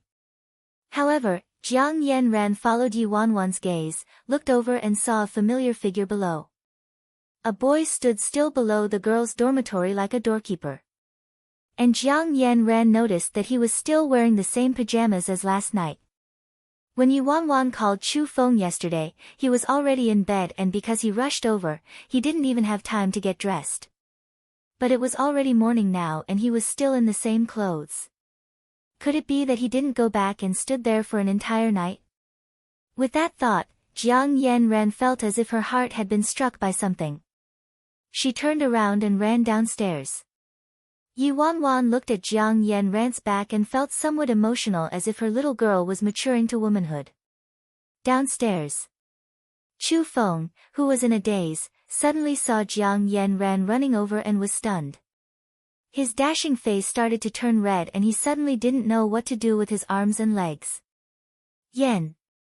Yanran, you... Jiang Yanran wasn't sure what to say as she asked hesitantly, you didn't sleep at all last night? He scratched his head and didn't dare to lie, so he stood there like a child who'd misbehaved and answered honestly, I didn't dare to sleep, why not? Jiang Yanran was perplexed. He pressed his lips together and was silent for a while before replying softly, I was afraid it was all a dream. I was afraid that once I woke up, although Chu Feng didn't manage to say those last few words, Jiang Yanran still understood what he meant. After all these years of chasing after Song Zihang, she almost forgot that she was a girl, almost forgot how it felt to be treasured by someone. Even though Chu Feng was clumsy and maybe even a little foolish, he was genuine and made her feel safe. Jiang Yanran looked at him in silence, the darkness and confusion gradually leaving her eyes. While he stood around looking nervous and uneasy, she said to him, you should quickly go back and rest. She then took a few steps forward, tiptoed and planted a light kiss on his cheeks as she whispered, you're not dreaming. Oh, I'll go back then. Chu Feng blinked over and over, then stood up and walked away obediently, step by step. He's so calm and collected. Upstairs, Yi Wanwan saw everything that happened inside at this kid's progress. But in the next second, she noticed that Chu Feng was walking awkwardly with his left limbs extending out together and then his right. Yi Wanwan giggled as she rubbed her chin and looked a little envious. It's good to be young, you can fall in love so purely. After watching the lovey-dovey scene, Yi Wanwan laid in bed and went back to sleep. When she woke up, it was time to head to the small hall for rehearsals. Jiang Yanran had already showered and brought breakfast back. Knowing that Yi Wanwan had to go to rehearsal, she turned to her with a worried look and reminded her, Si Xia's personal guards are insane, especially with Qing Shue's complicated background. You better be careful. Speaking of Qing Shue, she was pretty aggressive. Just to get closer to Si Xia, she actually took over another girl's role as the evil stepmother. Yi Wanwan concentrated on eating her breakfast bun while speaking with her mouth full, don't worry, the worst that could happen is I'll get makeup remover splashed in my face, that's all. Jiang Yanran.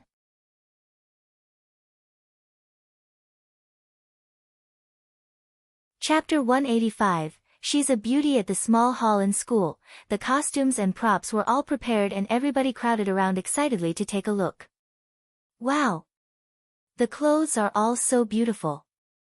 They're so gorgeous. It's all thanks to Qing Shui. These costumes and props were borrowed from the professional production team with her help. When the time comes, our class performance will definitely be the most breathtaking.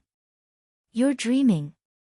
No matter how stunning the costumes and props are, they'll never make up for Yi Wanwan's appalling face, alright? I really have nothing to say about this ugly freak. How could she be so shameless to take the role of Snow White and force Qing Shui to act as the evil queen? So what? There'll be no harm without any comparison, our little Shui will be the most beautiful queen in history for sure. At this moment, someone at the side raised her doubts, hold on, even if there is some exaggeration in the theater, isn't Yi Wanwan's face a little overdone? Is it really okay for us to let her perform like that? Qing Shue's sidekicks glanced at Yi Wanwan and started complaining, that's right, even the costumes and props won't be able to save her. We have no choice but to change the script. Huh? Change the script? Change it in which way? Qing Shui replied, we can change the script to have Snow White's mother disguising Snow White with thick makeup from a young age in order to protect her. This way, Yi Wanwan wouldn't have to appear from beginning to end. Ha ha ha ha ha, would this even work? Her little group of sidekicks scoffed, what else can we do? There will be so many important people at the show, we can't be the ones responsible for scaring them off. Everybody was talking about Yuan and occasionally, someone shot a look of disgust at her. Yuan played with her costume, held her chin up high and smiled while listening to their comments. Once they were almost done, she suddenly interrupted, Actually, I can appear on stage without any makeup on. I look pretty good without it. The air had a strange silence the moment everyone heard what she said. A moment later, a roar of laughter erupted. Ha ha ha ha ha, what did this ugly freak just say? She actually said she looks pretty good without makeup on. Who exactly gave her the courage to say something like that? She must be joking. If she goes up on stage without any makeup, I think the audience would be scared to death. Is this a Snow White play or a midnight horror show? Yuan had a serious expression on. I look quite good without any makeup on. I've been making myself look like this because I'm afraid that my beauty would cause too much jealousy. Everybody's expression, we must be crazy. We're actually listening to this crazy and ugly freak talk nonsense. Yuan saw that nobody believed her, and she sighed helplessly. She told the truth today since she was in a good mood, but none of them actually believed her. Ugly freak. Stop with your unrealistic dreams and quickly get over here to rehearse. Also, put down that costume in your dirty hands. You're not allowed to change into it now, you can only change into it on the day of the performance. Would you be able to pay up if you dirty it now? Qing Shue's sidekick said, with her hands on her hips, glaring at her fiercely. After they changed the script, Yuan was basically switched from being Snow White to Cinderella. The so-called expensive costume was actually gray and old. It was made out of some unknown animal skin and it was ugly, stiff and difficult to put on. Yuan couldn't even be bothered to change into it, and when she heard what Qing Shue's sidekick said, she was overjoyed to toss it aside.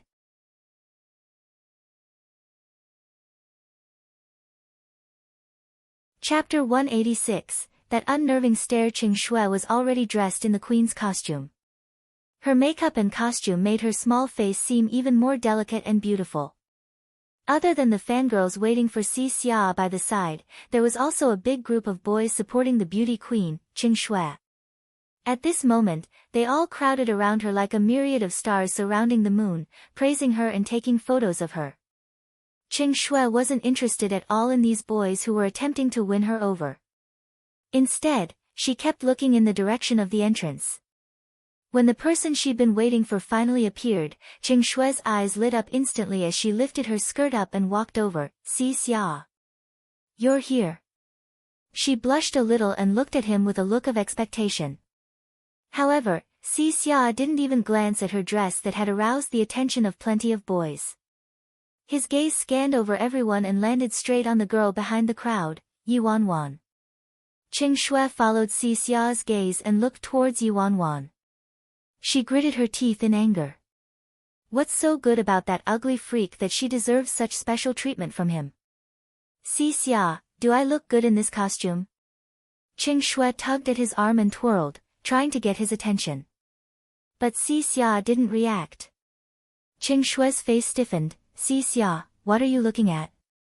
Xia seemed very distracted, like he'd sunk deep into his own world, but in Qing Shue's eyes, he seemed to be looking at Yuan in a daze. How could Qing Shue tolerate him ogling at another woman right in front of her? She raised her voice unhappily. Xia. Xia's distracted expression suddenly darkened, a chill seeping beneath his eyes. Shut up, you're being really noisy. Qing Shue's opened her eyes wide in shock. She couldn't believe that Xia would actually raise his voice at her with this attitude. You, Qing Shue's lips trembled as she pushed the crowd away and ran with red eyes. Little Shue. Little Shue. Qing Shue's sidekicks glanced at Xia, then glared at Yuan and hurriedly chased after Qing Shue. In a moment, the atmosphere in the hall froze. The girls who'd been so exhilarated when they saw Xia started retreating in fear. The hunk seems to be in a bad mood today. Even Qing Shue got on his bad side. We'd better stay far away. This was the first time they saw this expression on Xia and it was terrifying. Xia didn't care about Qing Shui, who ran away in tears. He found a seat by the window and sat down in silence. As he leaned his chin on his hand, he continued staring at Yuan.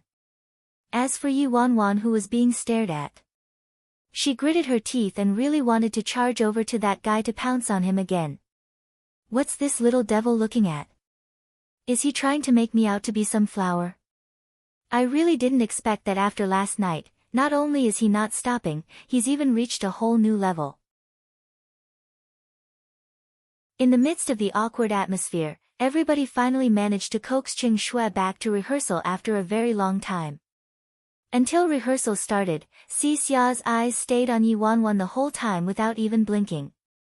Wherever Yuan went, his eyes would follow like a newborn chick who wouldn't leave its mother.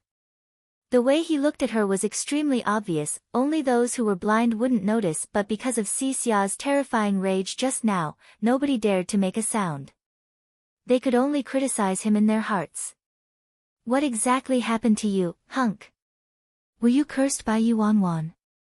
Yuan shouldn't act as Snow White, she should be the witch instead.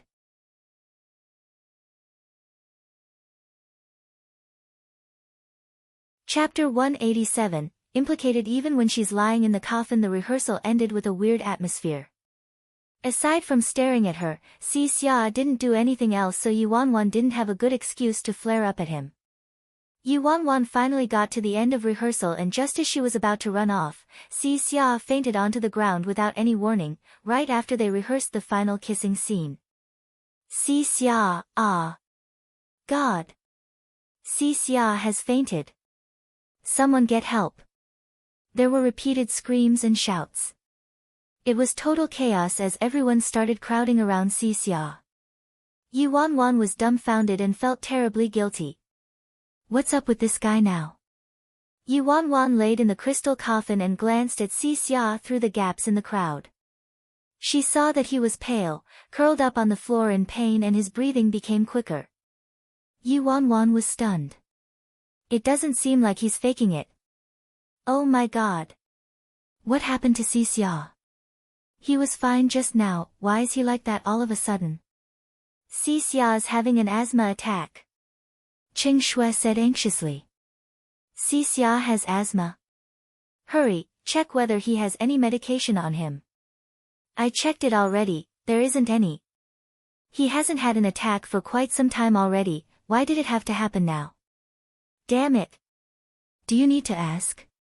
It must be that ugly freak, Yuan, giving him a scare. Quick, send him to the nurse. Yuan at the side, excuse me, how did I get implicated even when I'm just lying in the coffin? In the midst of the chaos, Qing Shui and another girl quickly prepared to bring Xia to the school nurse. But then, a paw resounded in the air. Xia shoved Qing Shui's hand away. He panted while he looked towards Yuan with those suffering but glistening eyes. Wan, take me, damn. He's still at it. Qing Shui's hand stiffened and she stared at Yuan with sullen eyes. At first, she didn't care about Yuan at all. After all, it's very common for women of this type to be jealous, but who knew what this ugly freak did to Xia that made him so smitten with her? Under everyone's gaze, Qing Shui was slapped once again. Her expression was one moment green and the next moment white. She took a long time before swallowing her anger as she glared at Yuan fiercely. Ugly freak. Didn't you hear Xia calling you? Qing Shui's little sidekicks chimed in as well. Get over here right now. If it wasn't for you, why would Xia have a relapse? Everyone started blaming Yuan. Although she felt she was totally innocent this time, she suddenly recalled that an asthmatic person shouldn't do any vigorous exercises and couldn't have fluctuating emotions. When she found out from Qing Shui that Xia hadn't had a relapse for a long time aside from the serious and sudden relapse today, could it be because he had too much of a shock last night? Anyway, there'd been something wrong with him starting from the beginning of the day. He seemed distracted like he had a big shock. With this thought, Yuan felt a little guilty. Watching Si Xia having more and more difficulty with his breathing to the point where it was almost life-threatening, she stopped thinking and quickly jumped out of the crystal coffin, grabbed his arm and helped him up.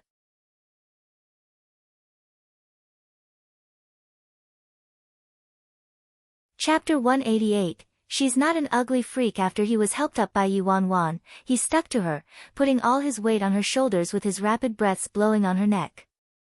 Under all the jealous and hateful stares, Yuan really felt like tossing him to the crowd. Why don't all of you carry him since you want it so much? I can't afford this beauty myself. In a flurry, she finally got him to the sickbay. The school's doctor quickly administered a puffer on Si Xia and performed a general checkup. 39, 5 degrees, he's burning, he needs to be on the drip. He probably suffered a big shock and overexerted himself. He has to rest well now and remember not to be agitated or tire himself out again, the doctor warned sternly. High fever, trauma, overexertion. Upon hearing the doctor's words, Yuan felt more and more guilty.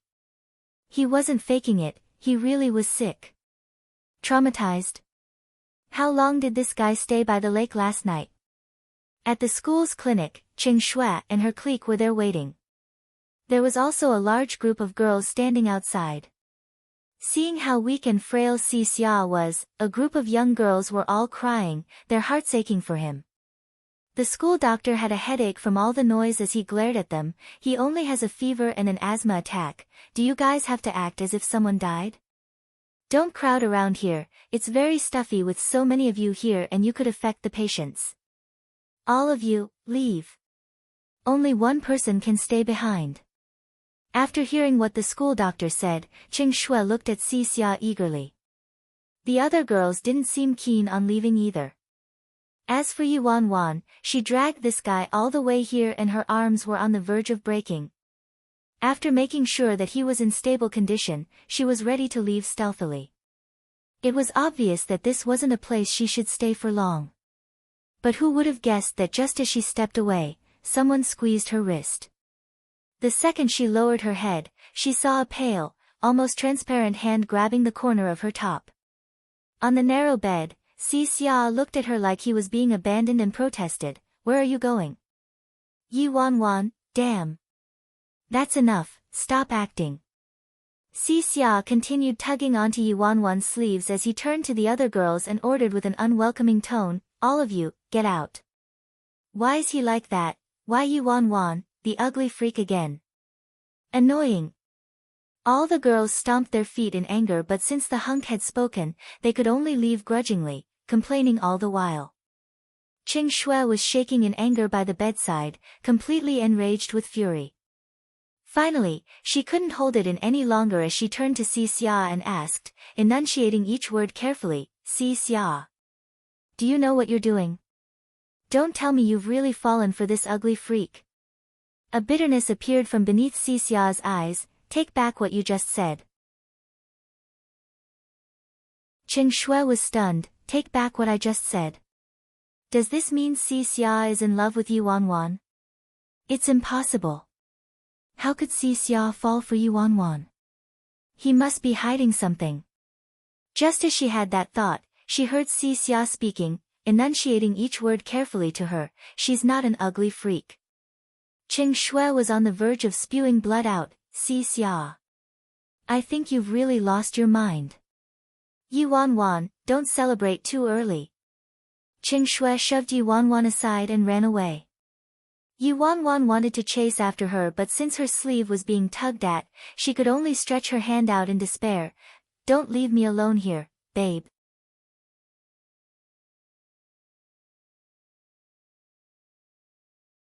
Chapter 189, Why Won't He Listen? Imperial City, C Corporation. After Su Yi answered a call, his face changed as he opened the office door anxiously. "Ninth Master, the school just called. They said that young Master Si Xia had a relapse." When Si Yihan heard that, he looked up from the pile of documents and said with a straight face, "Prepare the car." "Yes." Su Yi was surprised. Young Master Si Xia was mischievous and rebellious. He didn't even listen to his parents, so the old madam specifically instructed the master to look after him.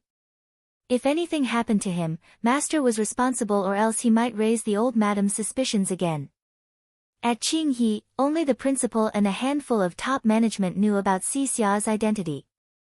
Hearing that Siyihan would be making a trip down personally, the principal went to the gates and awaited his arrival. When he arrived, he even accompanied Siyihan to the sickbay himself. Why would he have a relapse when he was doing just fine? Su Yi asked.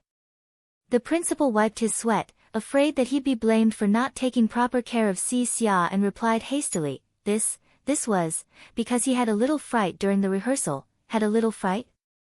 Su Yi didn't understand, how could he have a fright during rehearsal? The principal replied nervously, as he was put on the spot, the girl that he acts with, she looks a bit frightening. Su Yi, that girl wouldn't happen to be Ms. Yi, right? How is he? Siyihan asked. He's not in any danger right now. He just has a slight fever, he's on a drip. Qinghe, sickbay. After everybody had left, there was only Yi Wanwan and Xixia left in the sickbay staring at each other. Xixia refused to release his grip on her sleeve, so Yi Wanwan had no choice but to speak up. What? Do you want to go to the little forest with me again? I didn't want to agitate him, seeing that he's sick at first. The moment she said that, the fingers gripping tightly onto her were released instantly with a swoosh. Yi Wanwan was very satisfied with the result. She withdrew her arm and said, I already made myself very clear last night, don't waste your energy anymore. Su Yi and his master had just arrived at the door of the sickbay when a familiar voice came through. This voice seems to belong to Yi Wanwan. Oh no. Why is she here too? Su Yi's expression changed, and immediately after that, Xixia's agitated voice was heard, Yi Wanwan. Are you really in love with Siyihan? When Su Yi heard that question, the cold sweat on his forehead came trickling down. Why did we have to come at such a time? He was too careless, he should have checked the situation over here first, knowing that Yi Wanwan and Xixia were in the same school. Inside, Yi Wanwan sighed, I've already said this over 800 times, how many times do you want me to repeat it? My relationship with your ninth uncle is stronger than gold, and our love is like a rock. Unless the mountain becomes flat, unless all the rivers are parched, unless there's thunder in winter, unless there's snow in summer, unless heaven and earth collide, only then would I reject him. Su Yi at the door, this Yi Wanwan's getting more and more crafty. However, young Master Xixia isn't one to hold back if he has the intention to come between them. Su Yi didn't dare to relax at all. As he was fretting, sure enough, he heard Xixia's mocking laugh, Yi Wanwan, do you even believe in what you said? TSK, you like him? What do you like about him? His power? Or that face of his? You think I don't know that you weren't willing at all? And the way you dress, you're just trying to scare him off, right? Damn. Yi Wanwan muttered a curse, this brat is definitely hard to deal with. Her cover had been exposed just like that. The veins on Yi Wanwan's forehead popped out. All her patience had run out as she yelled at him, avoid him, my ass. You brat. Why won't you believe me? Must I bring Siyihan over here now and have sex with him in front of you for you to believe me?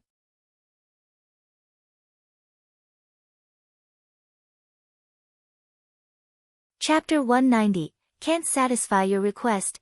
Cough cough cough cough. Su Yi, who was at the door, choked and started coughing out of shock, nearly coughing his lungs out. Damn. This Yi Wanwan really isn't scared to say anything. She even had the guts to say that she'd have sex with Master right in front of Xixia. He simply didn't dare to look at his master's expression. At the same time, to prevent Yi Wanwan from saying anything else shocking, Su Yi quickly pushed the door open. Young Master Xixia, Yi. Ms. Yi, hearing the opening of the door, Yi Wanwan's back stiffened instantly. Then, she turned and saw Su Yi as well as Siyihan. Oh my god. Why are these two here? Yi Wanwan stared at Siyihan's icy cold expression and felt as if she was the Titanic, with her senses totally knocked out. Her mind was filled with the comment she just blurted out boldly, "Get Han over now and have sex right in front of you." Han definitely heard me since I was so loud just now. My integrity. My pure image. They're totally gone. Yi Wanwan's mind was abuzz and her vision was blurry.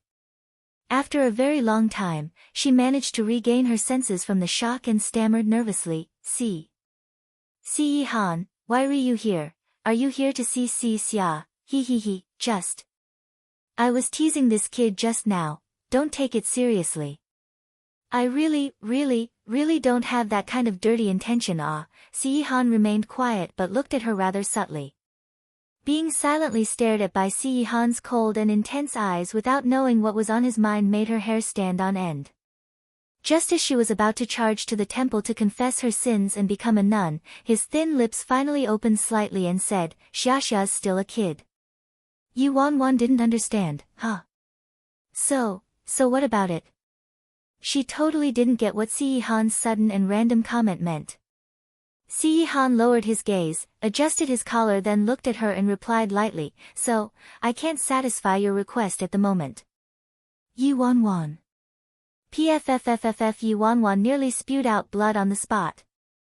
What the hell? Because Xia's still a kid, they can't make love in front of him. So when Xia's all grown up, then we'll be able to do that? Yeah, right. She really wanted to kowtow to Han's logic. He even managed to use such a serious tone to say that. As for Xia still lying in bed, Yi Wanwan glanced at him and saw that his face was green and was reaching for the inhaler next to the bed. Poor kid. How are you feeling? Han finally turned his attention to the teenager on the bed. Xia replied coldly, "Hypocrite." Han ignored his attitude and replied indifferently, "After your drip, get Su-yi to take you back to rest for a couple of days." Yi Wanwan nodded and added on, That's right. Xia, you're too weak. Auntie's really worried, you better head home and have a good rest. Xia clutched his chest in pain, almost dying from exasperation from the two of them. Who caused me to be in this state? Now they're worried about me. Why didn't they care about my weak body just now when they were torturing me?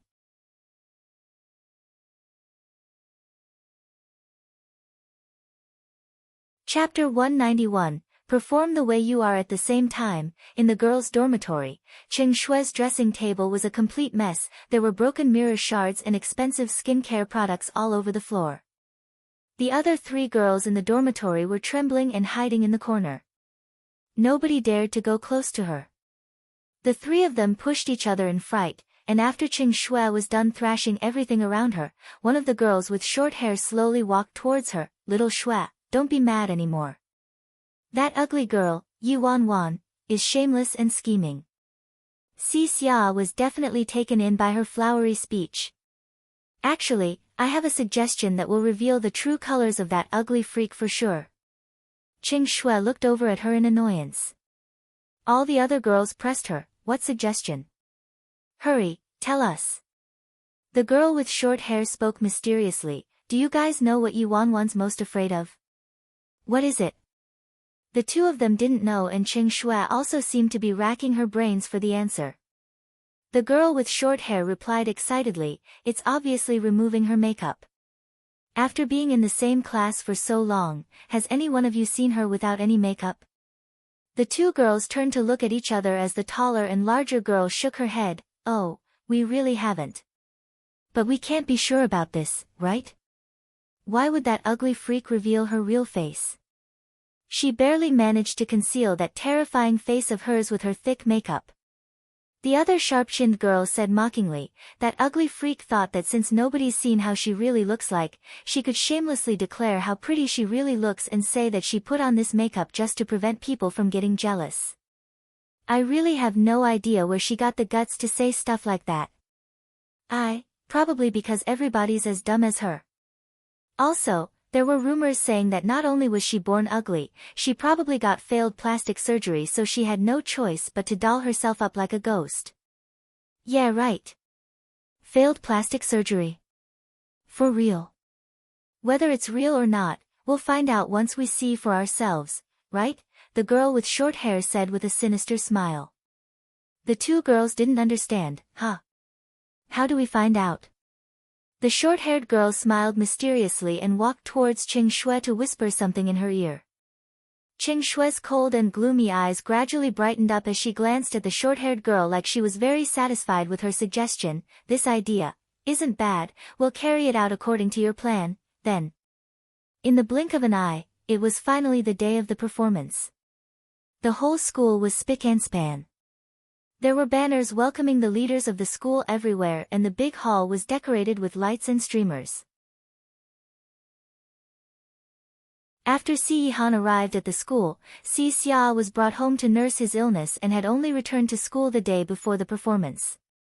Si Xia's dumb fans had been silent for a while, allowing Yi Wanwan to have a few days of peace. After the performance, major exams would be nearing, and by then, she'd be able to completely shake off this crazy suitor. Thinking about how close that day was, Yi Wanwan didn't even mind being in that stiff costume. Qing Shui had put in quite a bit of effort to prepare this costume, which made her look even more terrifying than usual. With the wig covered in cobwebs and the tattered costume made out of a monster hide, it looked truly demonic. Everybody, line up to get your makeup done. Hurry up, hurry up. Except you, Yi Wanwan, you don't need any makeup, just perform the way you are. Ha ha ha ha, why would she need any makeup? She can just go up on stage with her usual makeup look.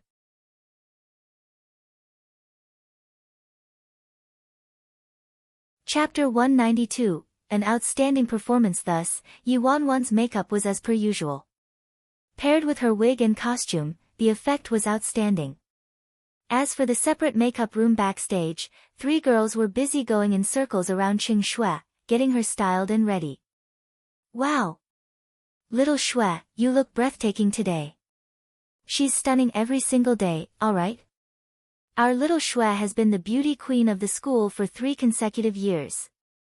All this flattery put Qing Shui in a good mood. She brushed her fingers covered in lace gloves against her delicate face gently, then asked stiffly, "Have all of you done what I asked?" The short-haired girl nodded in excitement. Done, everything's in place. Don't worry about it, little Shui. You'll definitely be able to watch an outstanding performance today. At this moment, the tall and plump girl asked hesitantly, "Will Si Xia be mad at us for doing this?" Qing Shui's face turned frigid instantly. "What you meant was, will Si Xia be mad at me because of that ugly freak?" Upon seeing that Qing Shui was about to enter into a rage, the 3 of them quickly waved their hands. Of course not. Why would he? Yes, wait till Si Xia sees how that ugly freak actually looks like. He'll die from disgust for sure. With that comment, Qing Shui's face turned warmer. If anything goes wrong today, the 3 of you can forget ever hanging out with me again. Yes, everything will definitely go smoothly today. We have everything in order already, little Shui, don't worry. At the front of the stage, the lights shone, accompanied by a burst of music as male and female hosts went up on stage with bright smiles. Below the stage, the students, teachers, and leaders were seated. After the hosts finished their opening speech and the school leader made a long and redundant speech, the show finally began. There were many varieties of performances by the different classes, singing, dancing, and comedic skits, everything under the sun. They fully showcased the students' talent and the progress of the school towards their goal. Enthusiastic applause erupted from the audience from time to time. Senior year's Class F's performance was placed at the end. It was rare to have both the school's beauty and hunk perform on the same stage. When the news was first announced, everyone highly anticipated this performance. Next up, we have Senior Year Class F playing Snow White. I believe everyone is familiar with this classic fairy tale, but today, our classmates are bringing a new twist to this play. It'll be like nothing you've seen before. Let's give them a warm welcome.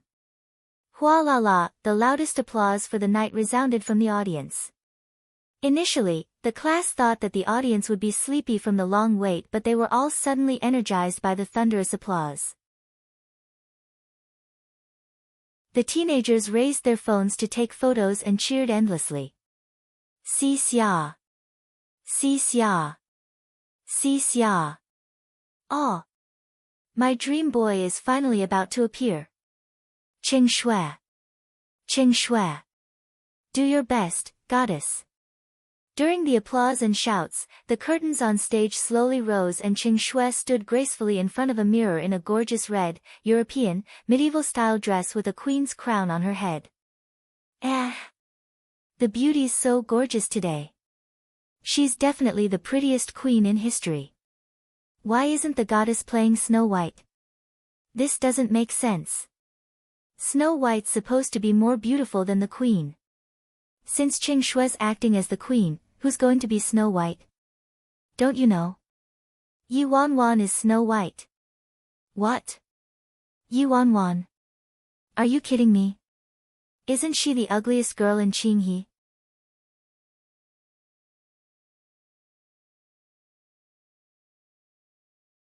Chapter 193, Kill Her. She's hurting our eyes. On stage. Queen, mirror, mirror, who's the fairest of them all? Mirror, queen, you're beautiful. But I see a young lady whose tattered clothes aren't able to conceal her beauty, she's the fairest of them all. Queen, that's impossible. Nobody can be prettier than me. Who is she? Mirror, she, with lips as red as roses, hair as black as coal and skin as fair as snow, she is Snow White. At this moment, the props and background on the stage turned gloomy as Yi Wanwan appeared on stage. She had a messy wig on and wore a tattered skirt. She walked barefoot on the floor and the thick makeup applied on her face made her look scarier than a witch.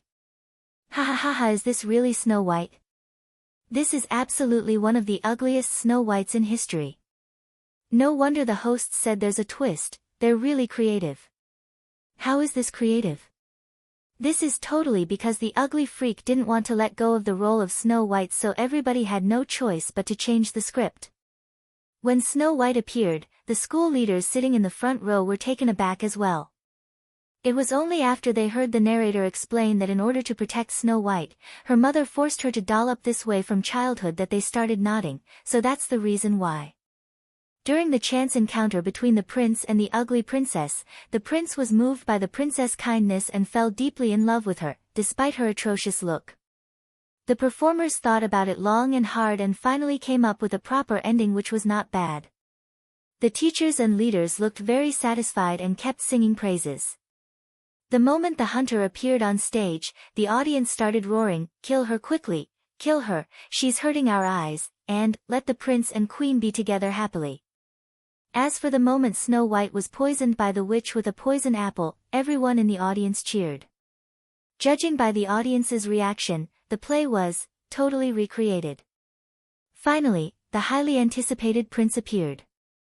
Watching their dream boy in a dashing prince costume walking slowly towards the crystal coffin, all the girls in the audience looked as if their mothers passed away, their faces filled with horror and heartache. The hunk had sacrificed so much for this performance. Yi Wanwan had nearly fallen asleep in the crystal coffin when she heard a pair of footsteps. Then she woke herself up and steeled herself to prevent any accidents from occurring. If this guy came over and suddenly kissed her for real, she'd definitely be torn apart by the girls in school. She could feel the breaths of Si Xia getting closer and closer and closer. "Do you know how many girls want to be kissed by me?" After some time, he murmured these words in her ear and then, the breaths finally went away. After being attacked continuously by her ultimate move, this brat behaved much better but was still out of place in the end. Yi Wanwan heaved a sigh of relief and quickly acted as if she was awoken by the kiss, completing the act. Thank God this performance was finally over. And up until the last scene, Snow White still hadn't revealed her real face. "I thought Snow White would reveal her real face to scare the audience," one of the school leaders laughed. The few teachers who knew what happened tried to smooth things over awkwardly. "Ha ha ha, that would be a cliché, wouldn't it? This way please, we've booked a hotel."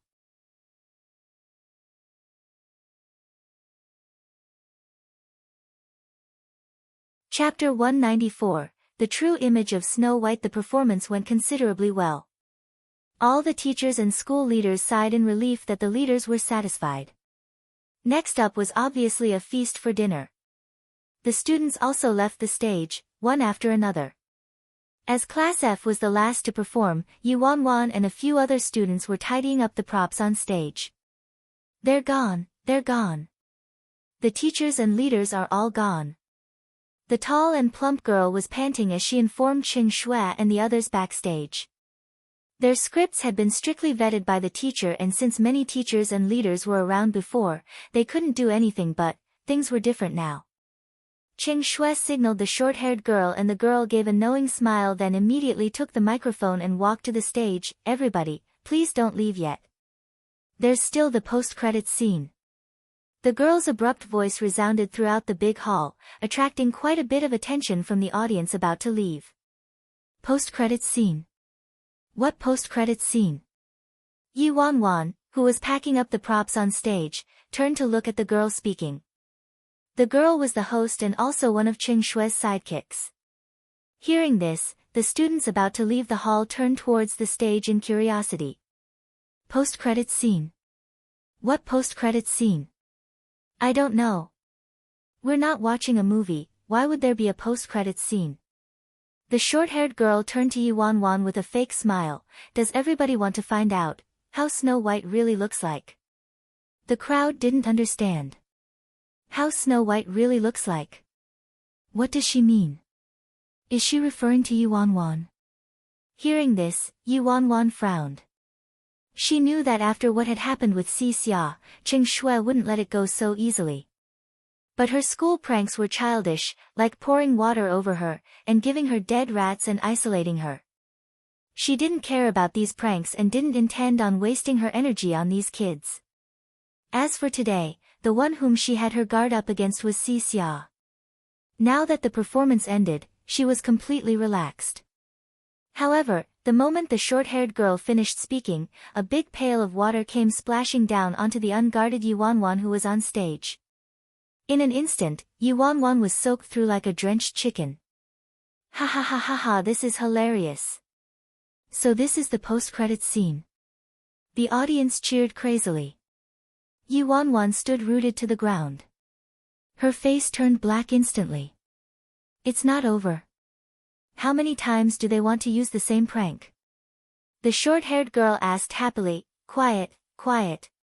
Take a guess, what did we pour over her? Hearing this, Yi Wanwan was speechless. Everyone started discussing. Could it be acid? I don't think so. Pouring acid on that ugly freak is like giving her plastic surgery. Just a hint, this isn't just ordinary water. The girl with short hair hinted. That can't be makeup remover, can it? After the girl with short hair heard the answer from someone in the crowd, she immediately smiled and said, that's right. It's makeup remover. Yi Wanwan couldn't care less at the beginning, but the moment she heard those two words, her face changed. She quickly hid her face in her hands, but it was already too late. That big bucket of greasy liquid was emptied, covering her entire head. She reached her arms out instinctively to touch her face, and her tacky foundation stuck to her fingers. Yi Wanwan stood there dumbfounded and didn't regain her senses for a long time. She didn't expect that one day she'd actually capsize in the gutter. Fuck, this group of little bastards. How could they? They actually poured makeup remover all over me.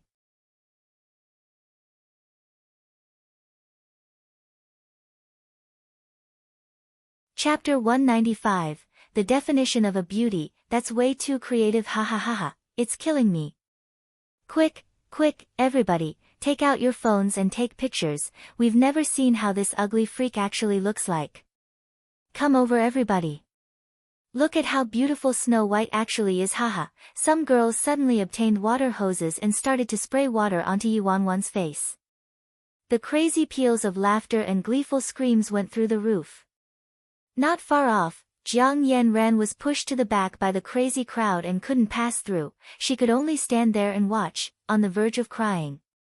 Many schools had a community like this. Those at the bottom of the food chain were the targets of bullying. Just because she didn't look pretty, Yi Wanwan had become a target as well. The costume that Yu Wanwan was wearing was made of animal skin and was water-resistant, but the outer layer of fur was very absorbent.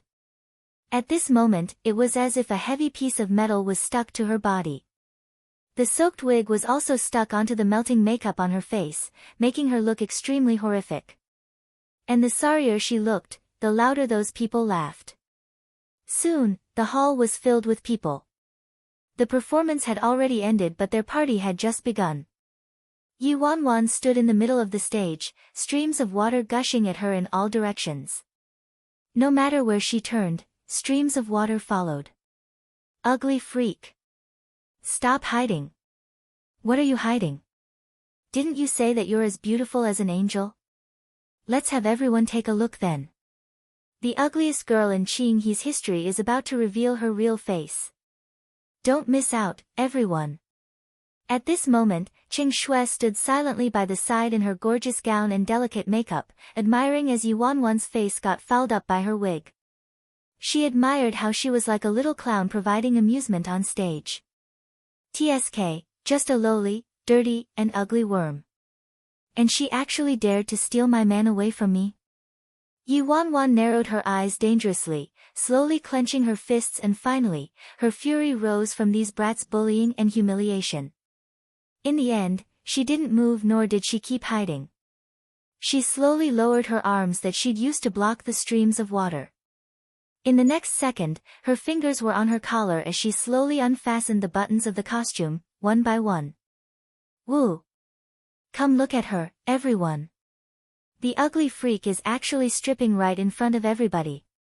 She's so shameless. Even the two girls hosing her down also stopped what they were doing in shock and took out their phones to take a video. This was much more exciting than the performance. While everyone was shouting and whistling, Yu Wanwan didn't stop what she was doing. She continued unfastening every single button all the way down. The heavy costume fell to the ground with a crash. She also took off the inner lining of the costume until she was left in her own plain white dress. After that, she used the inner lining of the costume to wipe the residual dirt off her face. Finally, her fingers fumbled around her ears as she removed the soaking wet wig and headgear off her head. In the next second, the girl's jet black hair fell down her shoulders like a waterfall the moment she untied it, and her face, which was initially covered by her wig, was completely revealed to everyone. Through the big screen behind her, her image was magnified so everybody could see. The crazy shouts in the big hall immediately went as silent as the cicadas in winter. Those who were whistling, those who were shouting, and those who were taking videos, stared at the girl who had black hair like a waterfall, her skin as white as snow, and who was stunning beyond words. They were all dumbstruck. During this moment of dead silence, the girl threw the wig she was holding to the floor. She looked up and swept through everyone like an icy blade with eyes that sparkled and spoke, enunciating every single word. Are you done? This is the definition of a beauty. Even when she was as frigid as frost, she was still extremely beautiful.